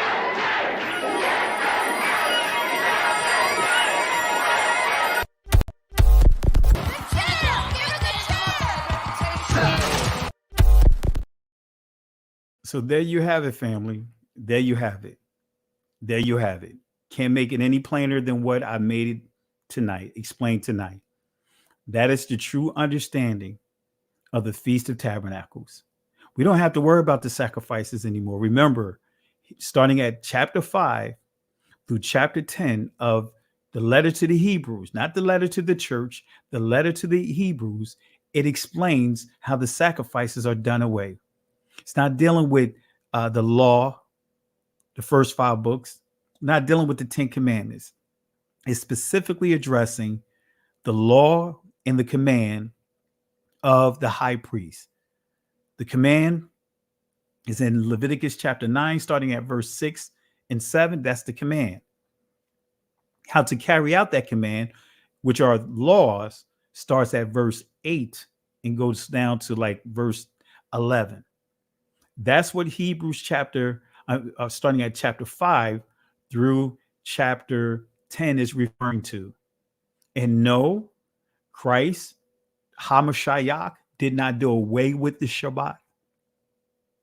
He did not do away with the Shabbat. He's not saying, I am now the Shabbat. You're going to have rest in me. You know how people would take that out of context. You have rest in me, so you don't have to honor the feast days. No, the Messiah made it clear. He's teaching the doctrine of Yahweh. And Yahweh, the one that sent him, never said anything about getting rid of the Shabbats. If so, why did Isaiah 56 prophesy that the sons of strangers will be honoring what? Are required to honor Shabbat? Why don't we just read in Zechariah that every nation is going to have to honor the Feast of Tabernacles, and the first and the 8th day are what? Shabbats. So they will be honoring the Shabbat. So we just literally knocked down so many poor teachings. And family, there you have it. I encourage you guys to go back over the lesson.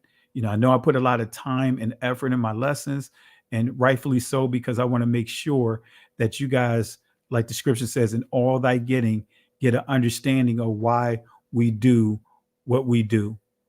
Why the Most High made it clear that we have to honor his law, statutes, and commandments. So I want to encourage everyone to go back over the lesson. Again, I know we covered a lot, and my apologies for not being able to post in the chat because I'm not signed in. But my apologies for not being able to post in the chat. But I want to encourage everyone, if you haven't, hit that like and subscribe to the channel. Let's at least have we have over 200 people here and upwards, and I think it went over 300. And I thank you guys for the love and support because I know this was an unscheduled live, but let's make sure that we at least have 200 likes as we conclude this video. Share it on your YouTube channel. Share with your family and friends for those that are really not understanding what the feast days are, because I had a few people reach out to me, even send me text messages saying, hey, I'm not understanding these feast days. And literally, I just off of what I shared with you, I was able to share all 3 feast days in a 7-minute conversation, 6 to 7 minute conversation. And then I forwarded them these links and they responded to me, thanking me for forwarding them these links, but also explaining it, making it simple. Because guess what? If the church can have holy convocation, they can honor Yah's true holy convocations. If the church can have all these other festivals and all this other stuff, guess what? Thanksgiving, guess what? They can honor the feast days of the Most High. If they're having, for example, feast, Passover anniversary, church anniversary, they can honor feast of dedication. They can honor all the feast days of the Most High. It's no excuse. So let me give some shout outs here real quick as we get ready to wrap up. I want to start off by thanking, again, let's go through some of the shout outs here. And I didn't see my brother here, Zethan Williams. I want to thank you for the love and support. Before you go, are there any New Testament scriptures that teaches tabernacles? Not off the back, you're not going to see tabernacles, but the key is you'll see that the scriptures make it clear that the Messiah honored all, the customs of the Israelites, and this is part of them. I'll go back over it. I don't recall seeing anything, and if I missed it, forgive me if I do see it. I'll go back over and comb the scriptures again, and I'll post it in here if there's actually words of exact words, because I don't recall ever seeing tabernacles or a Greek substitute for the words. So, but great question. And again, the Messiah honored it, because we see with scripture saying that he honored all the customs of the Israelites. So he would have honored it as well.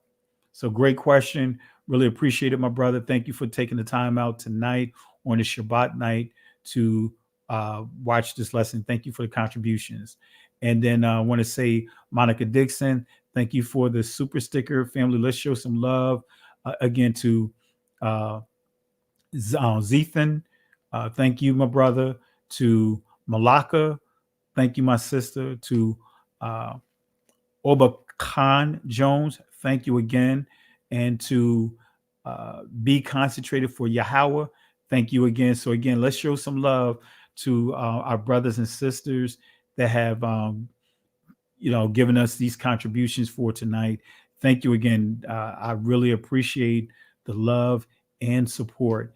Thank you guys for just over the years, just to even to getting We Woke now to where it is today. I really appreciate the love and support. I really appreciate it.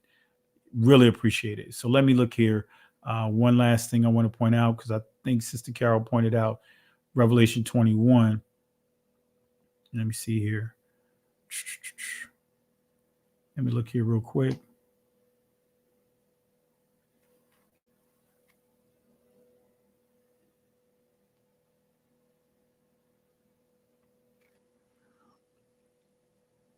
Yeah, I have to go back over because I studied this text and I never connected this to the tabernacles, but I will definitely go back over it because I see here again, I can see how this can connect to it. I saw a new heaven, a new earth. For the first heaven, the first earth were passed away, but it goes on to say, I, John, saw the holy city, New Jerusalem coming down from Elohim or Yahweh of heaven, prepared a bride adorned for her husband.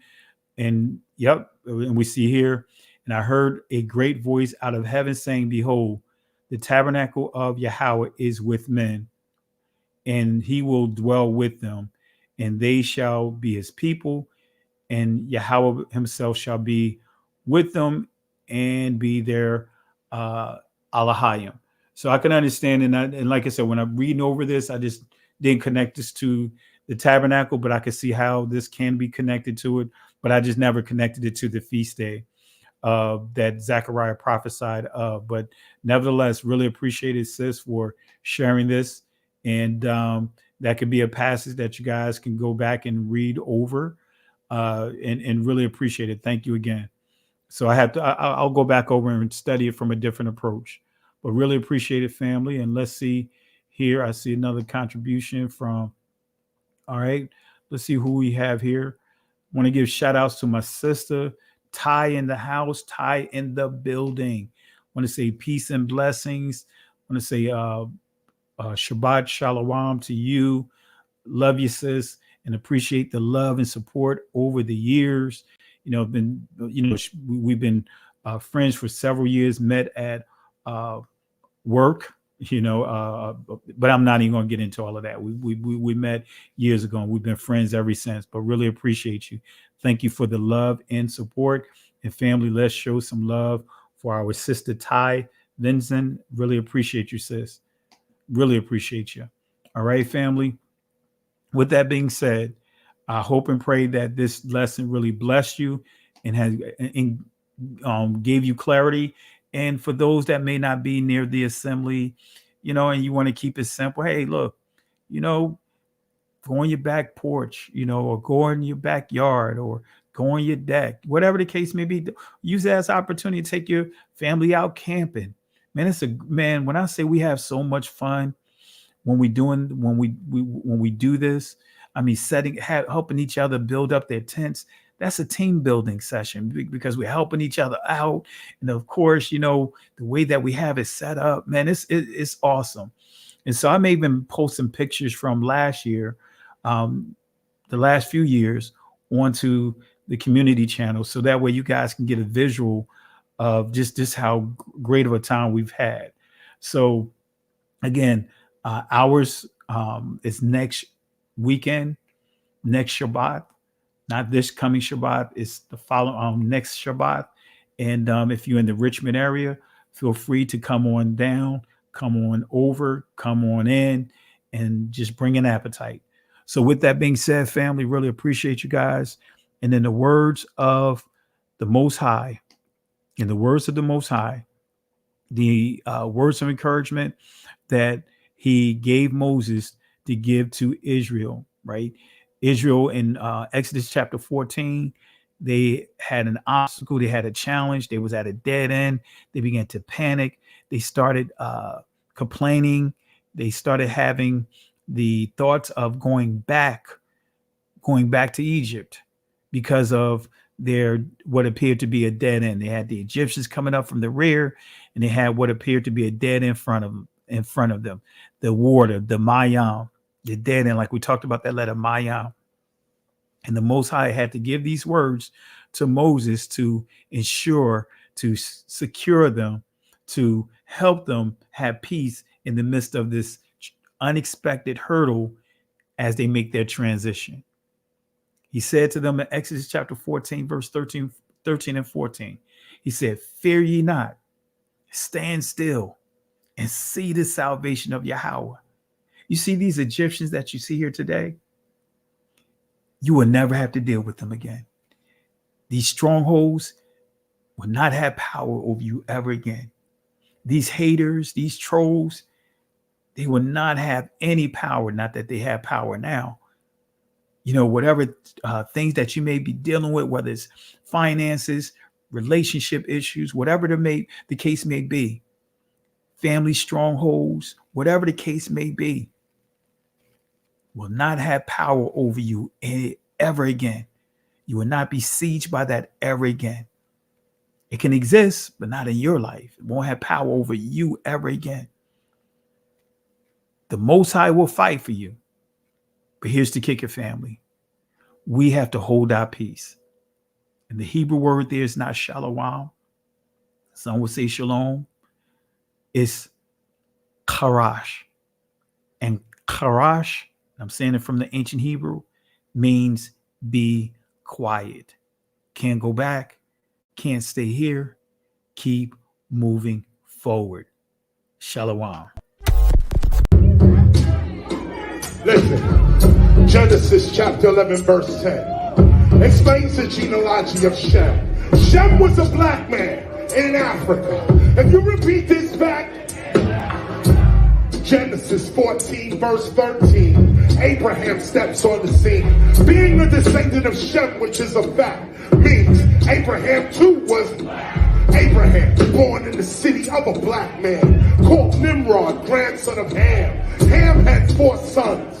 One was named Canaan. Here, let me do some explaining. Abraham, Isaac was the... Jacob had 12 sons, for real, and these were the children of Israel. According to Genesis chapter 10, these were the children of Israel. Life is like a hurricane here in Duckburg. Race cars, lasers, aeroplanes. It's a duck blur.